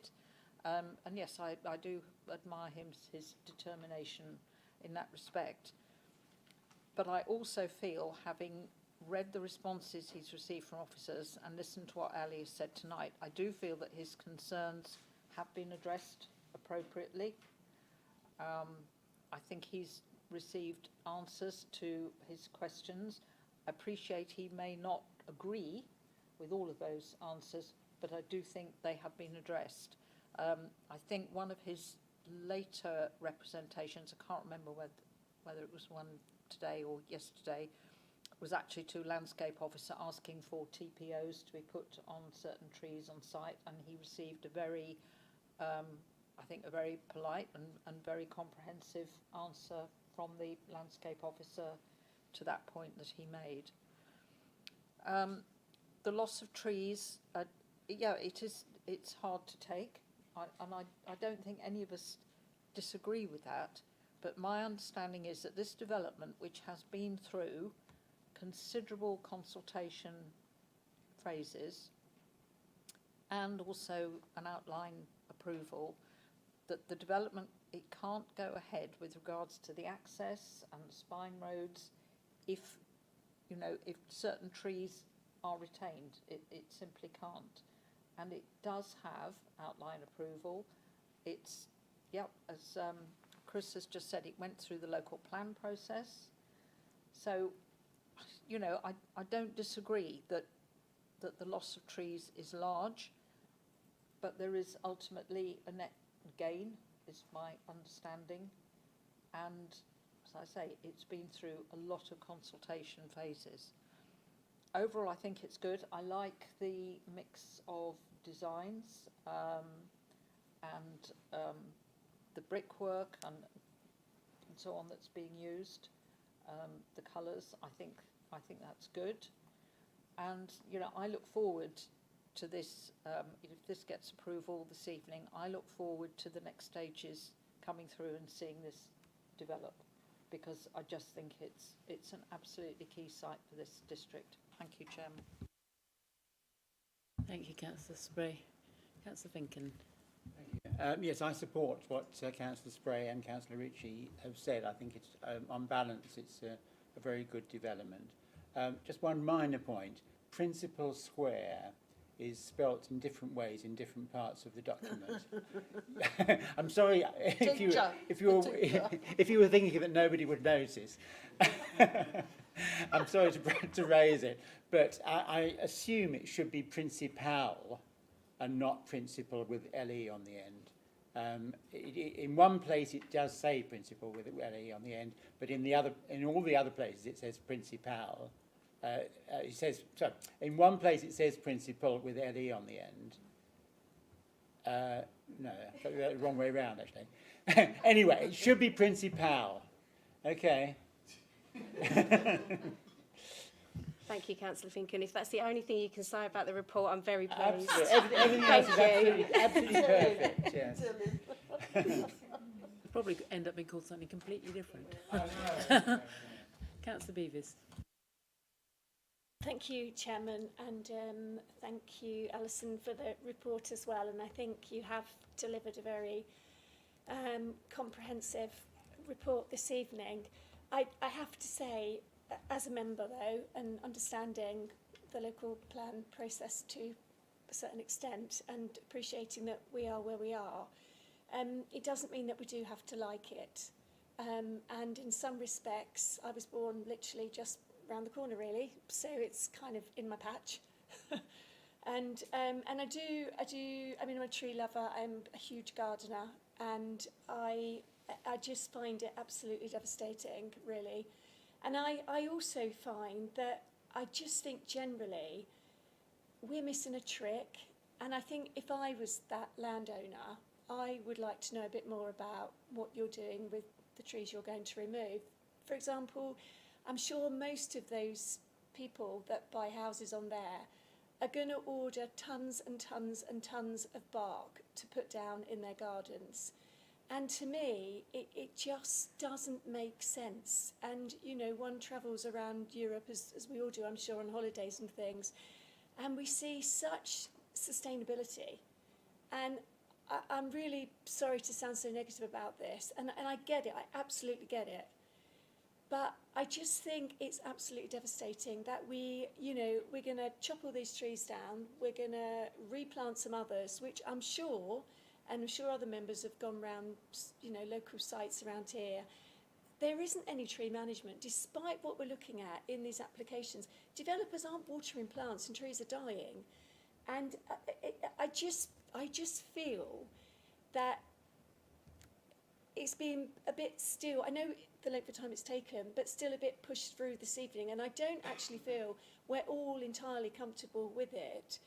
And we need homes, I get that, but just on those points this evening, I am actually minded this evening to vote against, just to say that I didn't vote this site in, and I'm not comfortable with it, and I do feel that we could have compromised a bit more on the trees. I really do believe that. And finally, there is a piece in there about the recommendation from the Fire and Rescue about sprinkler system, and there is also a telephone number, which is quite rare, I thought, in a report, to actually say to the architect or developer, he's saying, you must ring this number. And I just want to understand that that is there, because it's quite unusual to see that advice in that way. But I really do thank you, but it's just, and I don't believe also that there is going to be an increase in the tree canopy, from what I've read, I think there's going to be a deficit, and I'm just not comfortable with that. Thank you, Chairman. Do you want to come back on anything, Ali? Thank you, Councillor Beavis. I completely respect your thoughts. In terms of the fire and rescue, I included their whole response that they sent me. Usually we don't, we usually condense it in the report, so that's why you can see their telephone number. But the sprinkler systems are usually, most fire and rescue is covered under building regulations. We're more, the biggest thing that we're interested in is that they are happy with turning heads, so that their fire engines can kind of access, and they were happy with that. Sprinkler systems usually kick in commercial development, so we do usually put an informative on our decisions, though, to list the whole kind of telephone number and address, etc. So that's just that point. Okay. Thank you, Councillor Beavis. Also, that does refer you to condition 12, which does refer to watering of any landscaping. Any other members wish to make any comment on this? Okay, in that case, could I have somebody to move the officer's recommendation with that slight tweak to condition 17 as requested by Councillor Abbott? Councillor Spray moving it, and I'm looking across the room. Councillor Diamond, I know that lots of hands have gone up. All those in favour of officer's recommendation? Thank you. Those against? 2 against. Okay, that application has been approved. Thank you. Thank you, members. And I'll leave. I think a number of members of the public are leaving now, so we'll just let them go before we move on to the next item.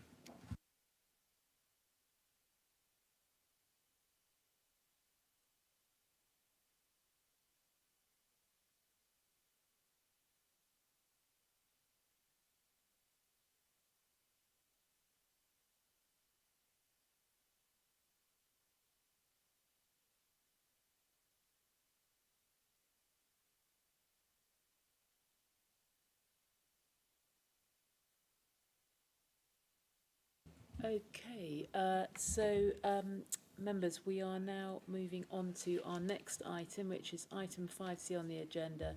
This is application number 26/00513. This is a variation application, land south of Hay Green Road, Witham. We don't have any speakers on this item, so we will just move to presentation, which is going to be given by Neil. Good evening, members. So this is an application to vary the plans that were approved previously for the community building land south of Hay Green Road in Witham.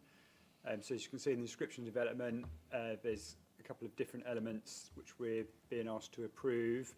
So it's raising the height of the building in 3 areas, the installation of solar panels on the roof, and also the installation of plants, so air handling units, air source heat pumps and condenser units on the roof of the building. Oops. Apologies. So this is the application site. So it's part of the Maltings Lane development. So in terms of your bearings, the Hatfield Road is just running off the top of the plan up here. Got sports pitches here. The supermarket's down over this side, just off screen. There's a Muga here. The Taylor Wimpey housing development over here. And the primary school, Chipping Hill Primary School, just over here. So this is the application site. And just this area around here is the Gershwin Park development, which we had at Planning Committee recently, which Janine presented for the housing for older people and the care home. So that's there's quite a lot of development either happened previously as part of Maltings Lane or going on in the area. So the council's previously approved the layout. So the building's under construction, as is the car parks, fairly well advanced. So it's principally the changes to the building that we're looking at. So just by way of context, I thought this was useful. So this was the building originally that was presented to Planning Committee. Members had some concerns about the materials and the colours. So that came back to committee subsequently, and we approved this building. So slightly different. So this is what this is the approved building that's should have been being built out. And then this is the changes. So there's the changes in the height. If I cover those first. So the changes are shown on this plan. So the green dotted line is the approved height of the building. And obviously we can see the difference. So the difference in height is depends on the element of the building. So down here it's 0.24 to 24 centimetres. This part of the building it's just over 80 centimetres, and here the top part 53 centimetres. So just by way of context, where we're increasing by 24 centimetres, the overall height will now be 3.48 metres. 0.35 metres, the height change will be 8.7, and the largest change to 0.82 metres leaves us at 6.8 metres overall. So there is an explanation that was offered in the covering letter. So it appears when the building was originally designed, the scheme designer didn't allow for the fact that there would need to be plant attached to the ceiling inside the building. So there was a miscalculation in terms of the height of the building. Where the building has been built, it's been built at the higher height. So although obviously at some point in the development process somebody realised that the approved plans couldn't be built out or wouldn't be built out, the buildings proceeded to be built without seeking planning approval first. So it's a retrospective application because, as we'll see in the photos later, the building is largely constructed. So that's the height element.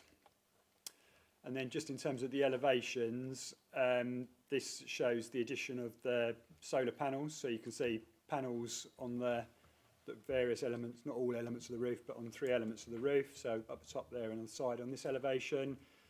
We can see the air handling unit on the roof in this section here. And then on this elevation, towards the bottom of the screen, the southwest side, we can see the air source heat pumps and the condenser unit. So it's the height and the roof fittings, if you like, that we're dealing with. The solar panels measure off that they're sort of fairly flat to the ground but slightly tilted. So you're looking at a height of 0.23 metres elevated to the actual roof level. So just the other elevations. So you can see on this side, slightly more clearly perhaps the panels on the different elements of the roof. And then we've got the roof plans. So we've got the approved roof plan at the bottom, which obviously showed no solar panels or plant going on the roof. And then here we can see on the ground floor element solar panels on this part. And then the upper roof parts, we can see up here more solar panels and the air handling unit here. And again, the approved version showed nothing on the roof at all. So in terms of photos, this is photos of the buildings. You can see externally, at least, largely now complete. So this is from Hay Green Road. So I'm not sure how well the pictures present on the screen, but certainly if I just point out there, that's the air handling unit. So obviously it's for members to decide how on the appearance of that, but that is what it is. So we're not relying on the drawings to assess that. And then on the other side of the building, we can see this is the air source heat pumps and the condenser units. So just from the other side on Hay Green Road, so there's the air handling unit again, just at the top there. And then you can see here, this elevation I've just put in, or this photo I should say, you can see the solar panels just on, sort of peaking above the line of the roof there. So, as I said, the planning permission was granted in April 2024 for the building. Subsequent changes have been made to the design. As I've explained, there's various changes in terms of the height of the building and the roof height. We would point out that originally the applicant sought for approval for these changes as a non-material amendment. Officers did not consider these to be non-material changes, so it wasn't allowed as a non-material amendment. And that has led to the application that's before us tonight, which is seeking a variation to the approved plans. So officers do consider the amendments would be acceptable in terms of design and appearance, wouldn't have an impact on surrounding neighbour amenity. The Council's Environmental Health Officer, as you will have seen, has recommended an additional condition. So when the approval was originally given, there was no air handling or air source heat pumps and the like proposed. So there was no condition to control external plant. Because obviously we now do have external plant, a condition has been recommended to ensure that appropriate noise levels or it's restricted to appropriate noise levels, so there's not an adverse impact in terms of residential amenity, because there is a mixed residential as well as commercial area. So we are recommending the application is approved, subject to the approved plans and conditions. So the conditions, just to be clear, we've repeated the previous conditions where they have been discharged previously. We've turned them into compliance conditions, but we have included the additional condition for the plant noise as recommended by the Environmental Health Officer. Thank you. Okay, thank you very much, Neil. Members, Councillor Bowes-Flint. Thank you, Madam Chairman. This does seem, I haven't got a problem with it in principle. What I have got a problem with is Ingleton Wood coming to us asking permission for heat source pumps, etc. and solar panels after they've submitted the original planning application. It's a bit like shutting the stable door after the horse has bolted.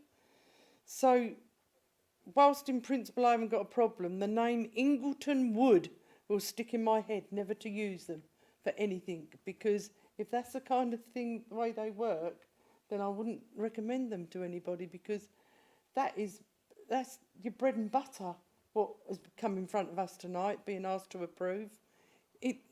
I cannot, for the life of me, believe that any company would think that that didn't need to be included. So it's almost like doing the building and then, oh, we need a roof. Hang on. Sorry, but I find that unbelievable, Madam Chairman, but I haven't got a problem with it in principle because it's already been done anyway. Thank you. I'm going to go for Councillor Holland first, then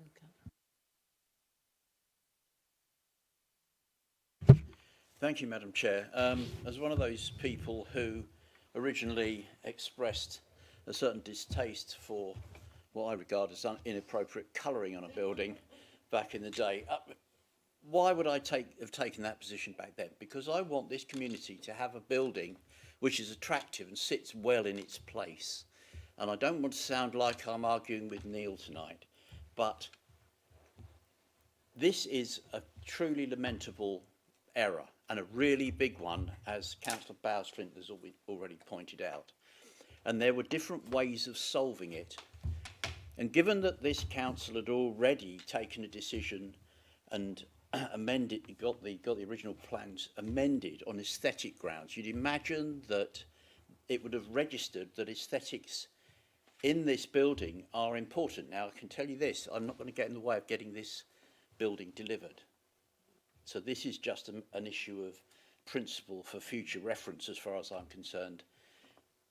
If they needed to put this stuff on, they should have put a parapet around it so that the people round weren't looking at it. If they've got to put plant on the roof, it could be clad so that its amenity impact is not so negative. I readily accept there are somewhat industrial buildings in the area, but that's no excuse for this.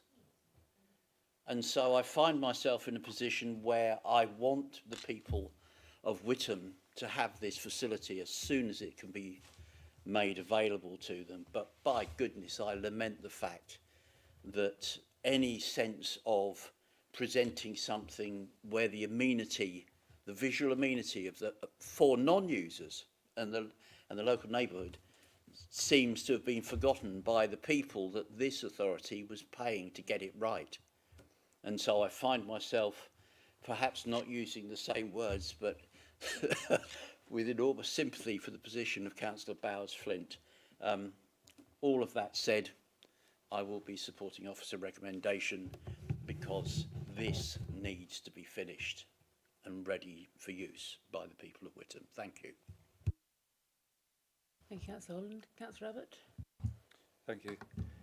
Well, I come at this from a different perspective. I agree it's naughty that we've got a fait accompli, effectively, that the developers have built something they didn't technically have complete planning permission for. But what they've added is quite a large solar array and air source heat pumps. And so I look at it from this, more like slap on the back of the wrist, but well done on the solar panels. Little stat, in the last few days, Europe as a whole is producing 25% of its entire grid electricity demand from solar panels. So, you know, the people who say that it doesn't work, A, they're talking out of their, I'll use the word hat, you could use other words, but B, we are going in the right direction on renewable energy. So this, to me, this is really good that we're going to have the solar panels on the roof. And to me, it's a lesser issue that they've come back retrospective, although I agree they shouldn't do it. The only other two things I wanted to raise is I hope those trees are being watered, as per previous discussions. I mean, they were an exact example of what I'm banging on about. Young standard trees in exposed locations, the sun's getting right at their roots. There's nothing to stop the sun baking the roots. There's no shade for them. They won't survive unless they're watered. And then I know that both Neil and Chris are going to hate me for this. Condition 7, that weird wording on the back conditions come back in. Page 130. Could we have the one we agree we're going to use? Thank you very much. Councillor Abbott, thank you for your comments, and I think so what's happened, as Neil said, because this is a variation, the conditions that were previously imposed originally have been transposed, so it's probably the old wording that's been pulled across, and we just haven't picked up the change there, so apologies for that, but we can amend it.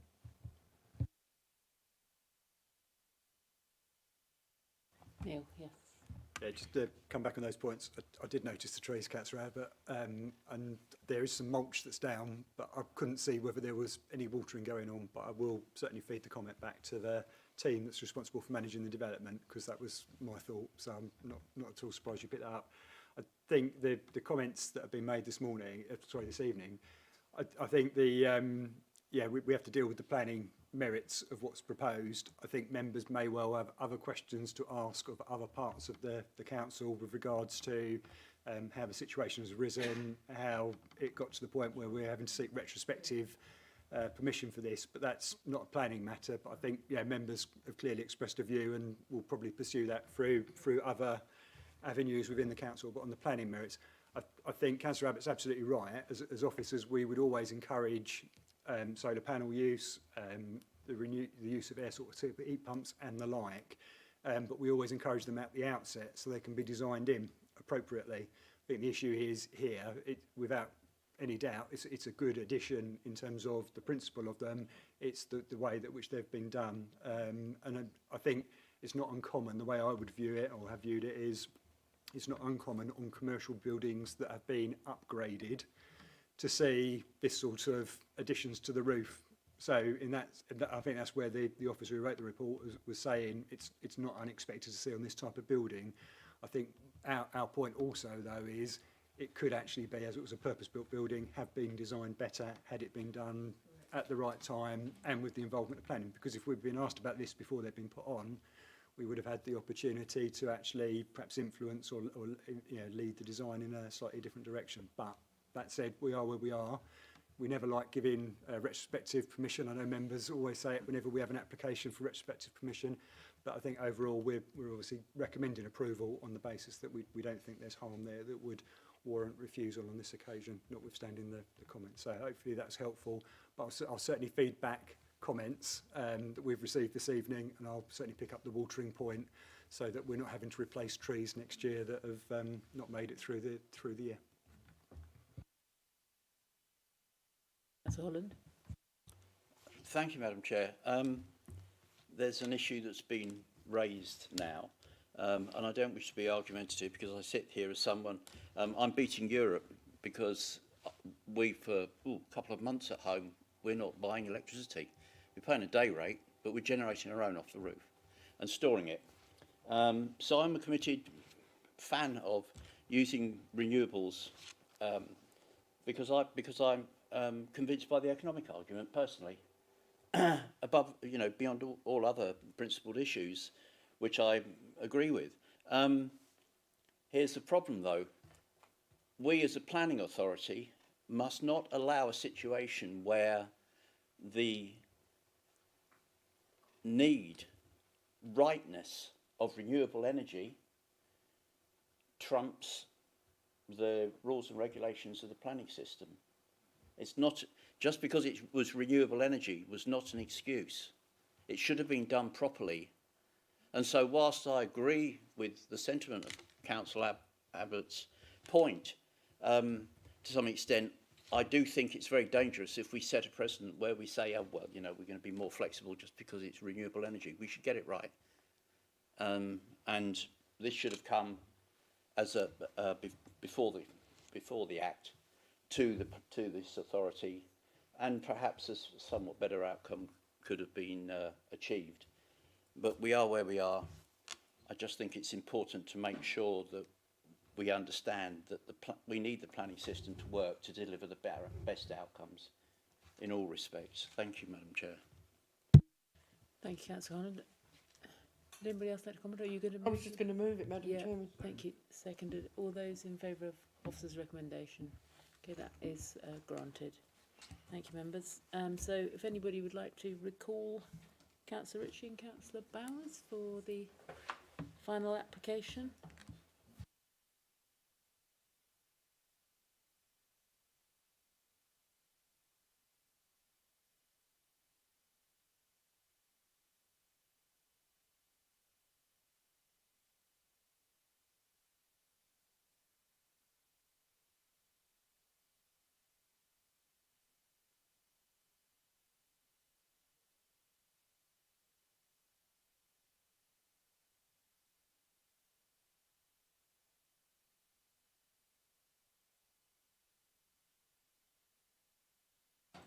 Right, so we're now, members, move on to our final application this evening. This is item number 5D. It's application number 23/024534. This is land northwest of the Old Council Yard, Hedingham Road, Great Yeldham, and it starts on page 136 of your agenda. We do have one speaker this evening, who is Mr. Thompson. If you'd like to come and make your statement, thank you. And there's a little need to press the microphone on the speaker. Good evening, Madam Chairman, members. This application was last on the agenda at the 28th of January 2025 Planning Committee meeting. At that meeting, officers recommended refusal, but committee members unanimously agreed to support the application. However, due to a last-minute holding objection received from National Grid, which was around 2 hours prior to the Planning Committee meeting, which related to a minor technical issue surrounding distances of the proposed buildings from the pylon, which is located within the site, the committee had no option but to defer the application. The issues with National Grid were quickly resolved and their holding objection removed. We therefore hope that members are still of the mind to support our application and permission can now be granted. Thank you. Thank you very much, Mr. Thompson. So now we have the officer presentation, which is going to be given by Neil. Thank you. So this is an application that was originally submitted in 2023. As you can see, it's a commercial development of 8 light industrial units and associated development. So it's land northwest of the Old Council Yard, Hedingham Road, Great Yeldham.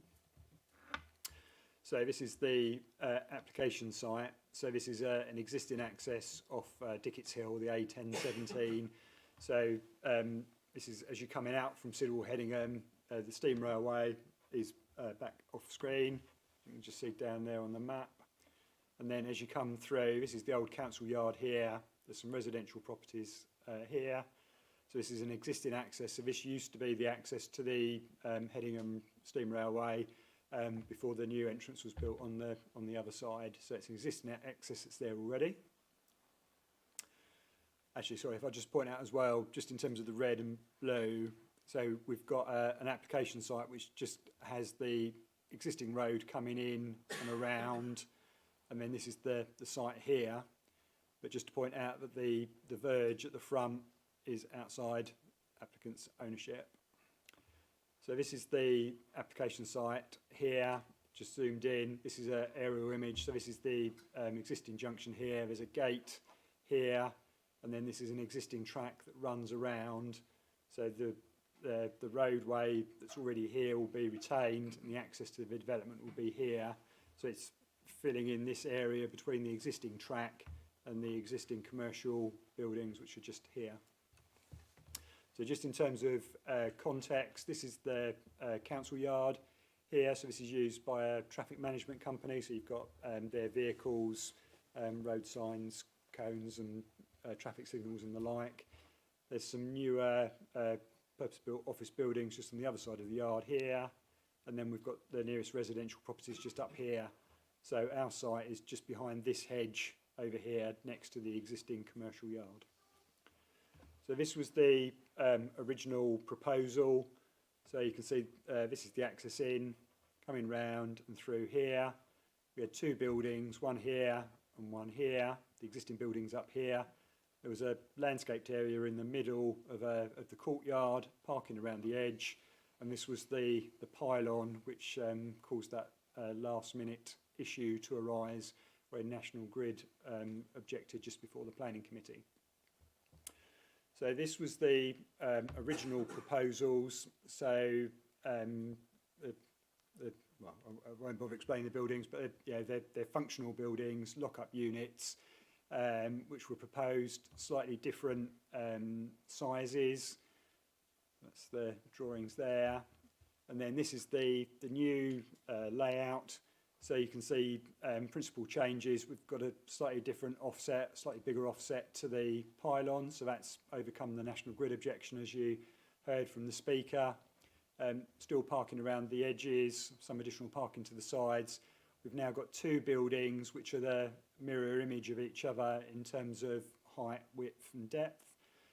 So that gives a slightly more uniform appearance, which I think the officers are supportive of. And then within the application site, there is some additional landscaping proposed across the front here. You'll notice that as well as the hedge at the front, which I said was outside applicant's control, we've got the hedge running around here, which I'll show in the photos in a bit, which is outside as well, the site. So just to compare the two layouts side by side, by way of comparison, you can see slightly different form. Overall, the footprint is the same of the buildings. We've just now got two buildings of the same size rather than one slightly larger and smaller. So the units for approval are before us here. So these have changed slightly. So before we had ridge heights of 7.47 and 6.57. So we've now got a ridge height of 6.05, so a lower ridge height than both the buildings before. Eaves have been brought down as well. So we've got a scheme here which is sought to address some of the comments that members expressed previously about heights of buildings and scale. The materials have been looked at again in terms of what can be done there, and further consideration has been given to the colours of the cladding. So I think as officers overall we're comfortable with the revised appearance of the building. So where before we had issue with the reason for refusal had issue with the design and appearance, that no longer forms part of the recommendation tonight. So this just shows the type of unit, so perhaps typical of the type with a office and WC at the front, and then a large open area or areas of different sizes for commercial activities with a roller shutter access at the front. So we've got a LVA which has been provided by the applicant. I haven't reproduced all of the wire lines, but I thought a few of them would be worth presenting just to flag up. So what we've got here, so this shows where the different viewpoints are from. So they've concentrated along the frontage to see what the impact of the buildings would be from passing traffic. So you can see this one is looking back from as you approach from Headingham. So you can see where the wire line's been put on. Most of the building form would fall behind the hedge that's shown here, but there would be an element, you can see just shown red here, so that's indicating the extent of how the landscape architect for the applicant considers would be a representation of what would be seen from the road. And then coming further along, so closer to the pylons, you can see there, slightly more of the building showing here, certainly of the roof form anyway. And then this is sort of as we've gone past the entrance, looking back, so you can see an element of the building would be visible here through the slightly lower part of the hedge, although that's obviously seen in the context of the pylon immediately behind it. And then there's one more there. So there's a number of those. The ones that I've included in fairness are the ones where there is some visibility of the building. There's a number of other ones where the LVA shows no part of the building is visible due to the hedge. The hedge isn't proposed to be changed, it's outside the applicant's control, but the concern as expressed in the officer report is we can't control this either, so it could be it could be removed or cut back in the future, and we can't restrict that. So whilst there's a degree of visibility reduced by the fact that there's the hedge there at the moment, which obviously in these photos is all in leaf. Certainly at other times of the year there might be more visibility, and we can't really rely on the hedge and the retention in the future. So just in terms of the site, so this is looking from the opposite side of the A1017, so this is the existing access. So you've actually got good visibility in both directions, no hedge removal necessary on this occasion to achieve visibility displays. So we've got the existing access, the gates here, and then this is looking from just inside the site looking back out. So this is the track coming round. This is existing planting, which is just around the edge of the site. So our site's just over here with the pylon in the corner. Just this is the sort of surrounding context. So if you come down the track, but if you look further north, this is the field immediately to the north. So we've got open countryside. And then some further pictures. So this is the hedge planting around the edge of the site. So in places more established, slightly more gappy in other places. And then here we've got a photo from within the site. So this is looking back at the entrance into the site here. This is that existing hedge that I was just showing you from the outside from the track. And this is the track that continues down past the entrance to our site towards the traffic management unit, and this would have been going towards the railway before. This is a photo of the site entrance here, so you can see the pylon in the corner. So we'd have development here and here within the site. And then that's just a different view there. So there is some tree and hedge removal, so I've included this. So G1 as it's described within the tree report, which is on the boundary here with the existing commercial units, that's all to be removed here. And there's a section of the hedge, which I was pointing out earlier, which is to be removed here to widen the access, which is necessary to allow vehicles to enter, obviously potentially larger vehicles. So just in terms of photos, this is G1, so that's the one on the boundary with the existing residential units. And this is just taken from the road, so you can see some more substantial trees within that. And then this is the section of hedge, H1, which would need to be removed at the entrance here, so less substantial planting here. So by way of an update, I think the speaker at question time summarised it quite neatly, but the previous objection from National Grid was fairly quickly overcome. There's been a number of design alterations to improve the quality and appearance, and we think to make the units have a better characteristic for the countryside location. So we think the design has been improved, still functional, but more appropriate than it was before. So we've seen there in terms of the colours changing. The layout has been changed largely to increase that separation distance, but that's resulted in some consequential changes. As I explained, the building design has changed as well. So the office recommendation remains for refusal, principally as a result of what we consider to be conflict with LPP 7 of the adopted local plan. So I know this was discussed at some length previously, and the original report is also included within. But just to sort of summarise rather than repeat the whole of LPP 7, that is our policy for commercial development within the countryside, which is obviously where we are here. We're outside development boundaries. So that talks about support for small-scale commercial development, which involves the conversion or reuse of existing buildings.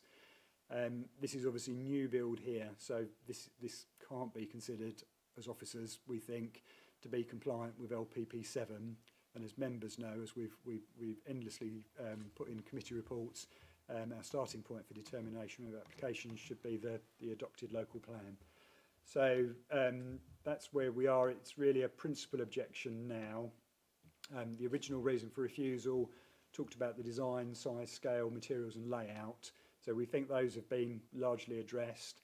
In terms of the buildings, the National Grid issue has obviously been overcome, but we still have the principle of development objection. So we think there's an adverse impact on sort of character appearance of the area, and there's a heavy reliance on the hedgerow, which is outside of the site and outside of the LPA control, to soften the appearance of the buildings at the moment.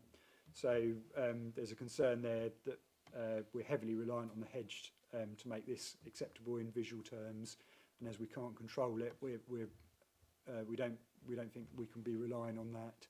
So overall, and acknowledging that there are obviously economic benefits, which members talked about at some length previously, which should be given weight and are an important material consideration, we still think overall in the planning balance, having regard to the adverse impacts and the conflict with the adopted local plan, we think that the application should be refused.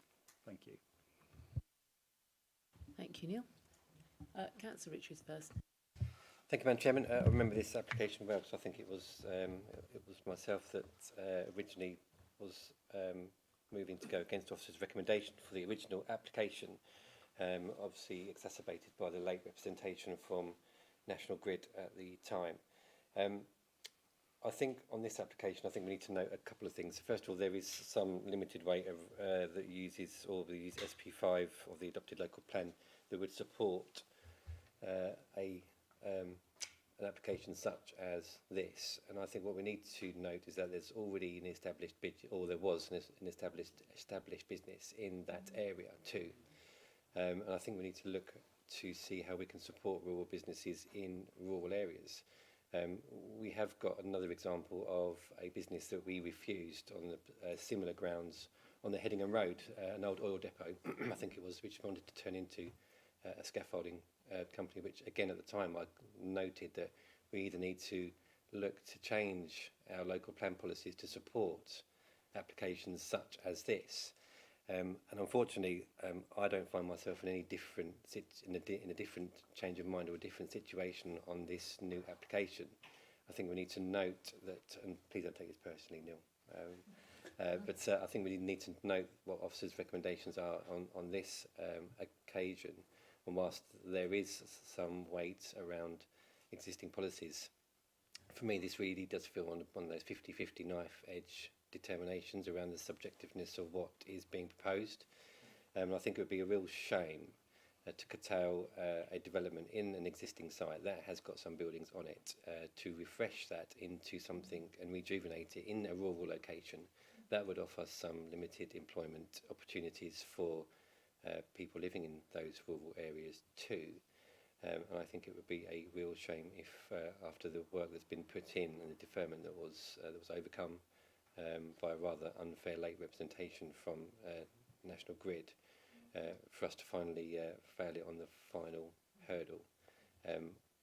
I won't say anything just yet. I think you can kind of gauge from my comments what I think I would need to do, but I will wait and see what other members of the committee think first before moving anything. Thank you, Madam Chairman. Thank you very much, Councillor Ritchie. Councillor Holland next, and then. Thank you, Madam Chair.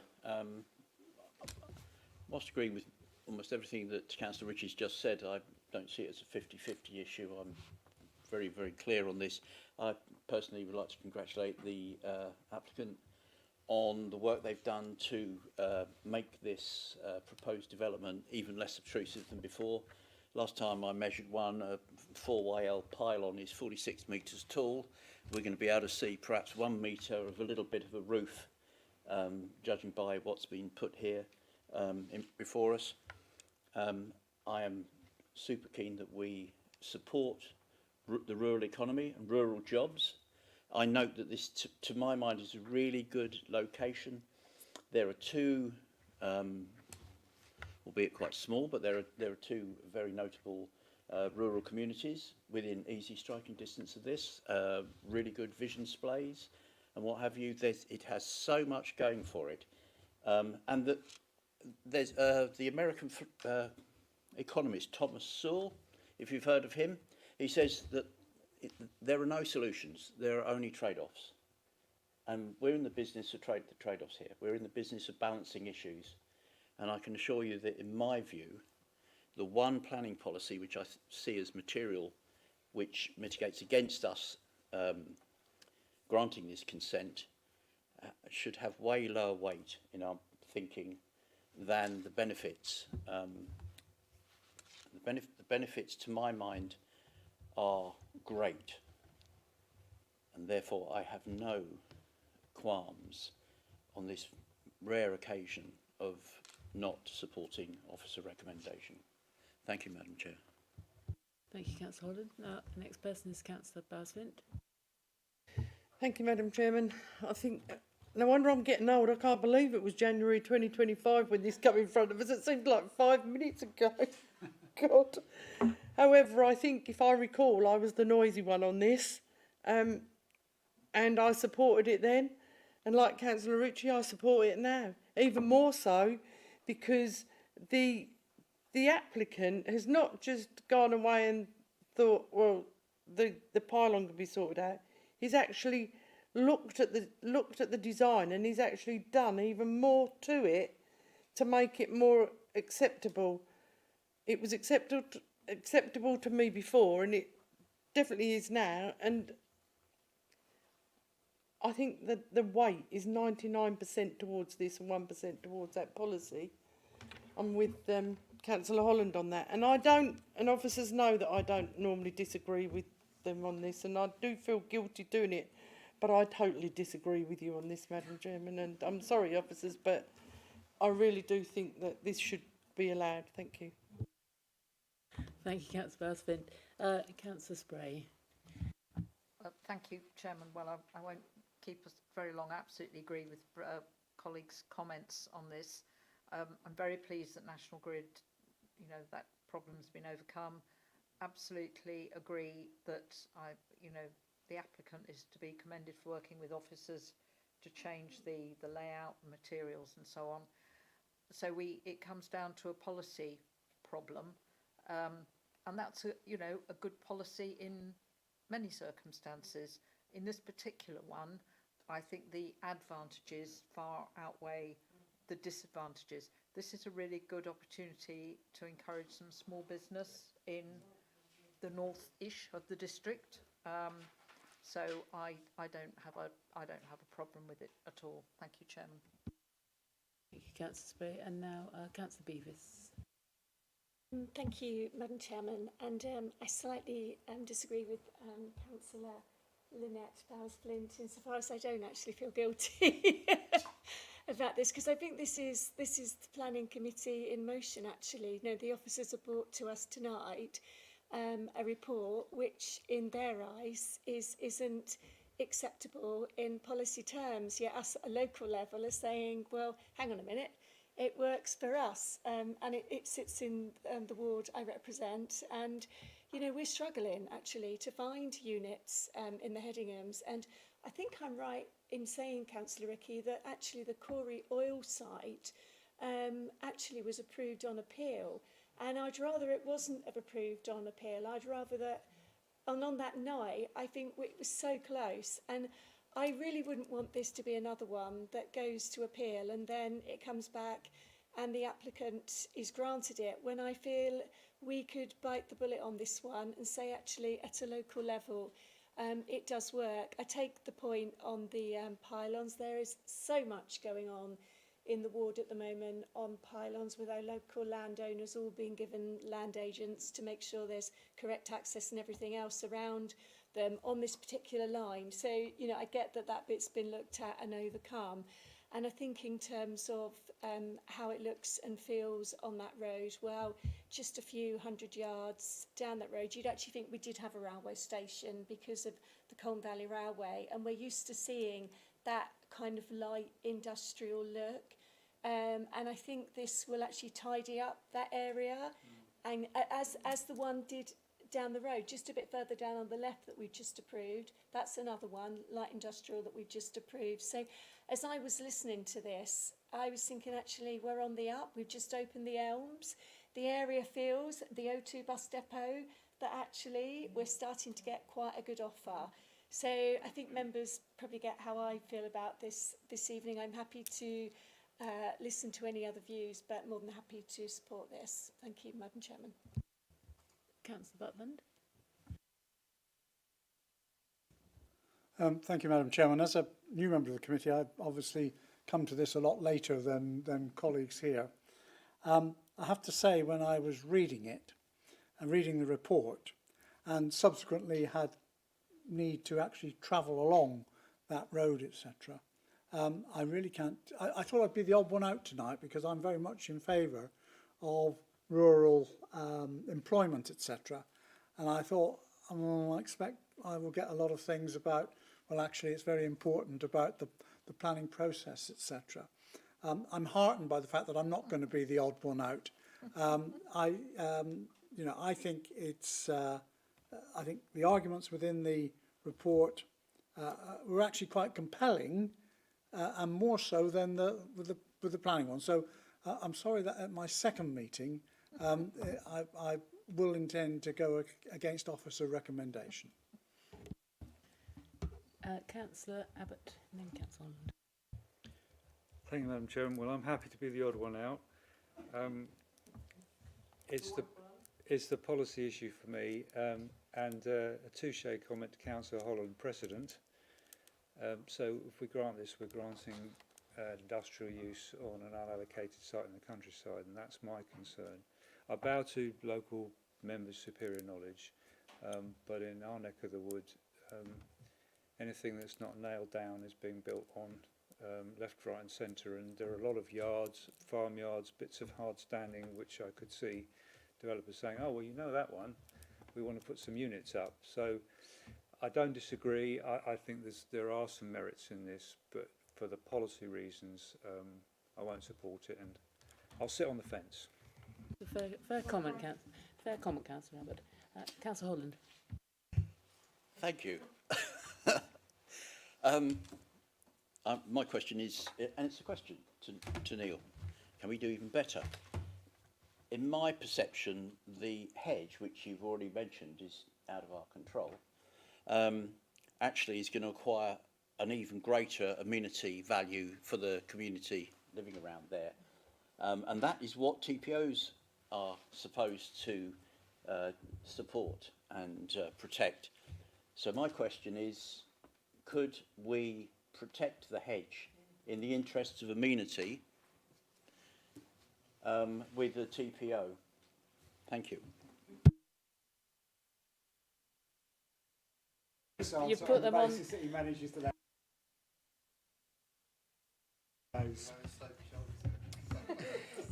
Thank you, Councillor Hodden, for the question. So the process for making a new TPO, essentially what we would need to do is for one of the arboricultural officers within the team to do an assessment on the species and to see whether or not it meets the requirements for retention. So we cannot simply impose and make a TPO on any species. It needs to meet certain criteria, and there's something called the tempo assessment that's undertaken, and that's about the scoring system based on the species and the nature and so forth. So we wouldn't this evening be able to tell you whether or not we could make a TPO on that. It's something potentially that we could take away and look into, but we wouldn't be able to give any sort of certainty. And there is obviously a process that has to go through. So even when we make a provisional order, as members will know, if there are objections to it, it would come back to planning committee to decide whether or not it's confirmed or not. And even when we make it and there are no objections, we still need to consider the merits of it as well. So there's a sort of a long process we'd have to go through around that, but we wouldn't be able to give you any certainty. My suggestion, which Neil's covered off within the presentation, is the fact that as the applicant doesn't have control of the hedge, members just need to be mindful of a situation that hedgerow could be removed, and therefore the development as proposed would be visible from the street scene. So if members are comfortable from that position, which would be a worst case one, then that's probably my suggestion in terms of how you approach it. Thank you. Councillor Ritchie? I was just going to see if I could move against officers. Yeah. This kind of Neil's going It's just before the vote, sorry, and it's not to sort of influence things. I think it's been an interesting discussion to listen to members this evening, and we certainly take it with broad shoulders as officers. I think the point that we would probably stress, and I think Chris has a better memory than me and raised a point last time, I think if members have a concern about LPP7 and sort of the rural economy and commercial units and that sort of thing, obviously we're in the process of updating the local plan, so there's an opportunity to review that. But I think in doing that, I think the point that Councillor Abbott made is an interesting one, that if you have a too permissive a policy, then actually you can end up with commercial development, which I think most of us would think is in an inappropriate location. So the devil, as always, will be in the detail. Thankfully, we're not policy officers, so we don't have to advise you on how to crack that conundrum. But I think it's just worth, given the very clear sentiment from members this evening, to sort of leave that with members to ponder going forward with the local plan. Councillor Ritchie? Thank you, Madam Chairman. And with your indulgence, so when the Corey Oil planning application came up, I specifically brought this up, and Emma Goodings was on the panel at the time, and she said that during any future local plan process, that would be the good time to bring it up, as you mentioned. And I specifically remember picking up this point with Mel Kirbishley during a local plan subcommittee meeting of this year, around at what point could we make some changes to that policy to allow rural development to take place. And she said it will be considered at some point. I don't want to miss that boat if that opportunity still exists, because I've brought this point up twice now. Once in the case of Corey Oil, which we lost on appeal because of our local plan policy didn't allow that to happen. And if we have got an opportunity to do that now, then I would certainly support being able to factor that into our local plan subcommittee meetings. Thank you, Councillor Ritchie. So I think between Neil and myself, we'd be happy to feed back. I think it would probably either be Sarah Ashton or a member of the policy team, possibly we're referring to it as subcommittee, rather than Melanie, who's a development management officer. But yeah, I mean, as Neil said, I mean, the current policy as worded is a very restrictive policy. And whereas the previous policy, there was more flexibility with it.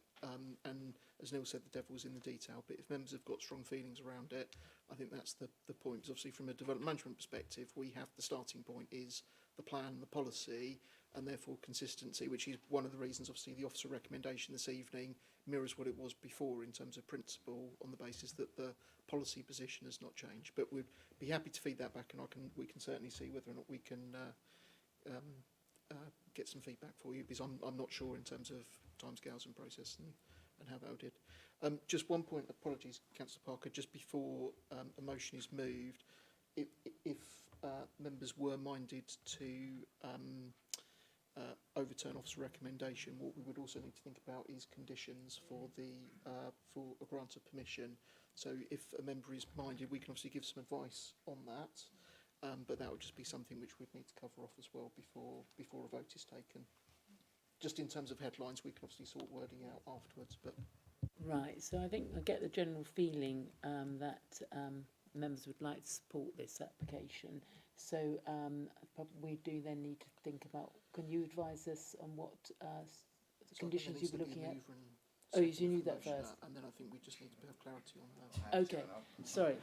Councillor Ritchie, thank you. You're going to happy to move against officers' recommendations and approve this application. Okay, Councillor Bowes-Flint.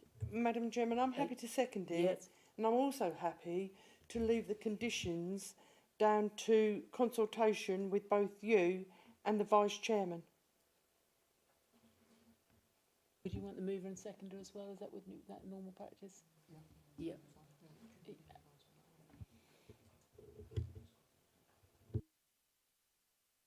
We may have a list ready, so we perhaps can give some advice on this point if I pass to Neil. So we always like to come prepared. Obviously, we do this on every occasion. I think that just in terms of the headlines, we'll firm it up with the mover and seconder. So I think there will be a standard condition for time and approved plans, materials, and then in terms of consultation responses, environmental health recommending contaminated land survey and remediation if required, and a construction management plan. Anglian Water have got a foul water sewage strategy. SUDS have got the standard SUD scheme, maintenance logs. Archaeological investigation, there's the different phases to that, but as per the archaeology scheme, we'd need details of a landscaping scheme and details of bicycle and bin store. The Highway Authority recommended upgrades to bus stops and pedestrian connections outside the site. They did mention about a travel plan, but that was if there was going to be more than 50 employees, which I don't think there is. And if we did have a travel plan, we need a monitoring fee and we need a 106 agreement. So I'm not suggesting that, but just to point out that was a Highway Authority recommendation. So, but the upgrade to bus stops and pedestrian connections, we should. Ecology, there's an ecology appraisal, which the ecologist was happy with. So there's recommendations in there which need to be followed. Biodiversity enhancements, restrictions on delivery hours and of use and of construction activity, tree protection measures and EV charging details for the parking. So those were the few that we thought might need to come up. Could we include a lighting plan for that? We can include, I can't believe, sorry, Councillor Abbott, I feel I've let you down. Yeah, lighting, absolutely. Sorry. That is very poor. I hang my head in shame, sorry.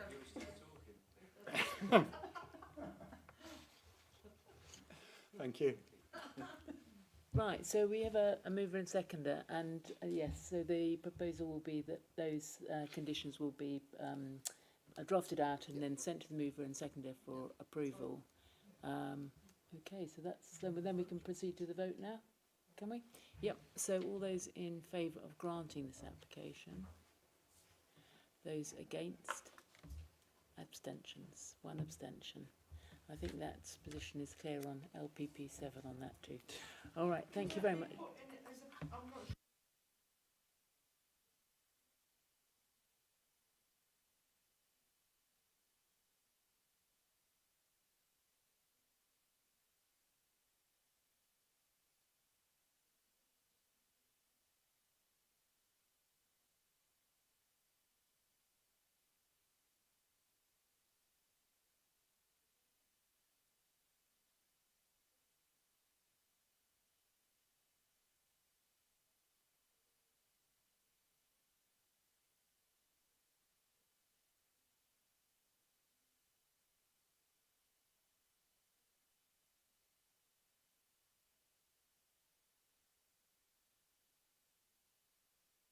Okay, maybe you could just... Would that be appropriate to add that into the minutes for this? Yeah, or? I can feed that back to officers as well. Okay, members, I think that brings us to the end of our meeting. Oh, Councillor Button. Just before we close, it's something I've noticed when I've been sat at home watching Sad Life that I have before becoming a member of the committee, but particularly tonight. Could I ask if officers could arrange for the cursor to be a different colour and a little bigger? Because I don't know whether I'm the only one, but trying to follow a little white hand around on white paper, I found quite difficult. And I personally, I would find that useful. And as I say, I've noticed, I went in again just to refresh my memory, that for anyone watching as well at home, it's equally as difficult because you tend to move it quite quickly, which is, fine. But I found it very difficult to do. If it is possible to get, I don't know, well, I know it's possible, a pink arrow or something like that, I think that would certainly help me if it didn't help any other member of the committee. Thank you, Madam Chairman. I struggle to see it as well, Councillor Button. Okay, so in that case, I will close the meeting now at 9:40, I think. Thanks, members. See you next time.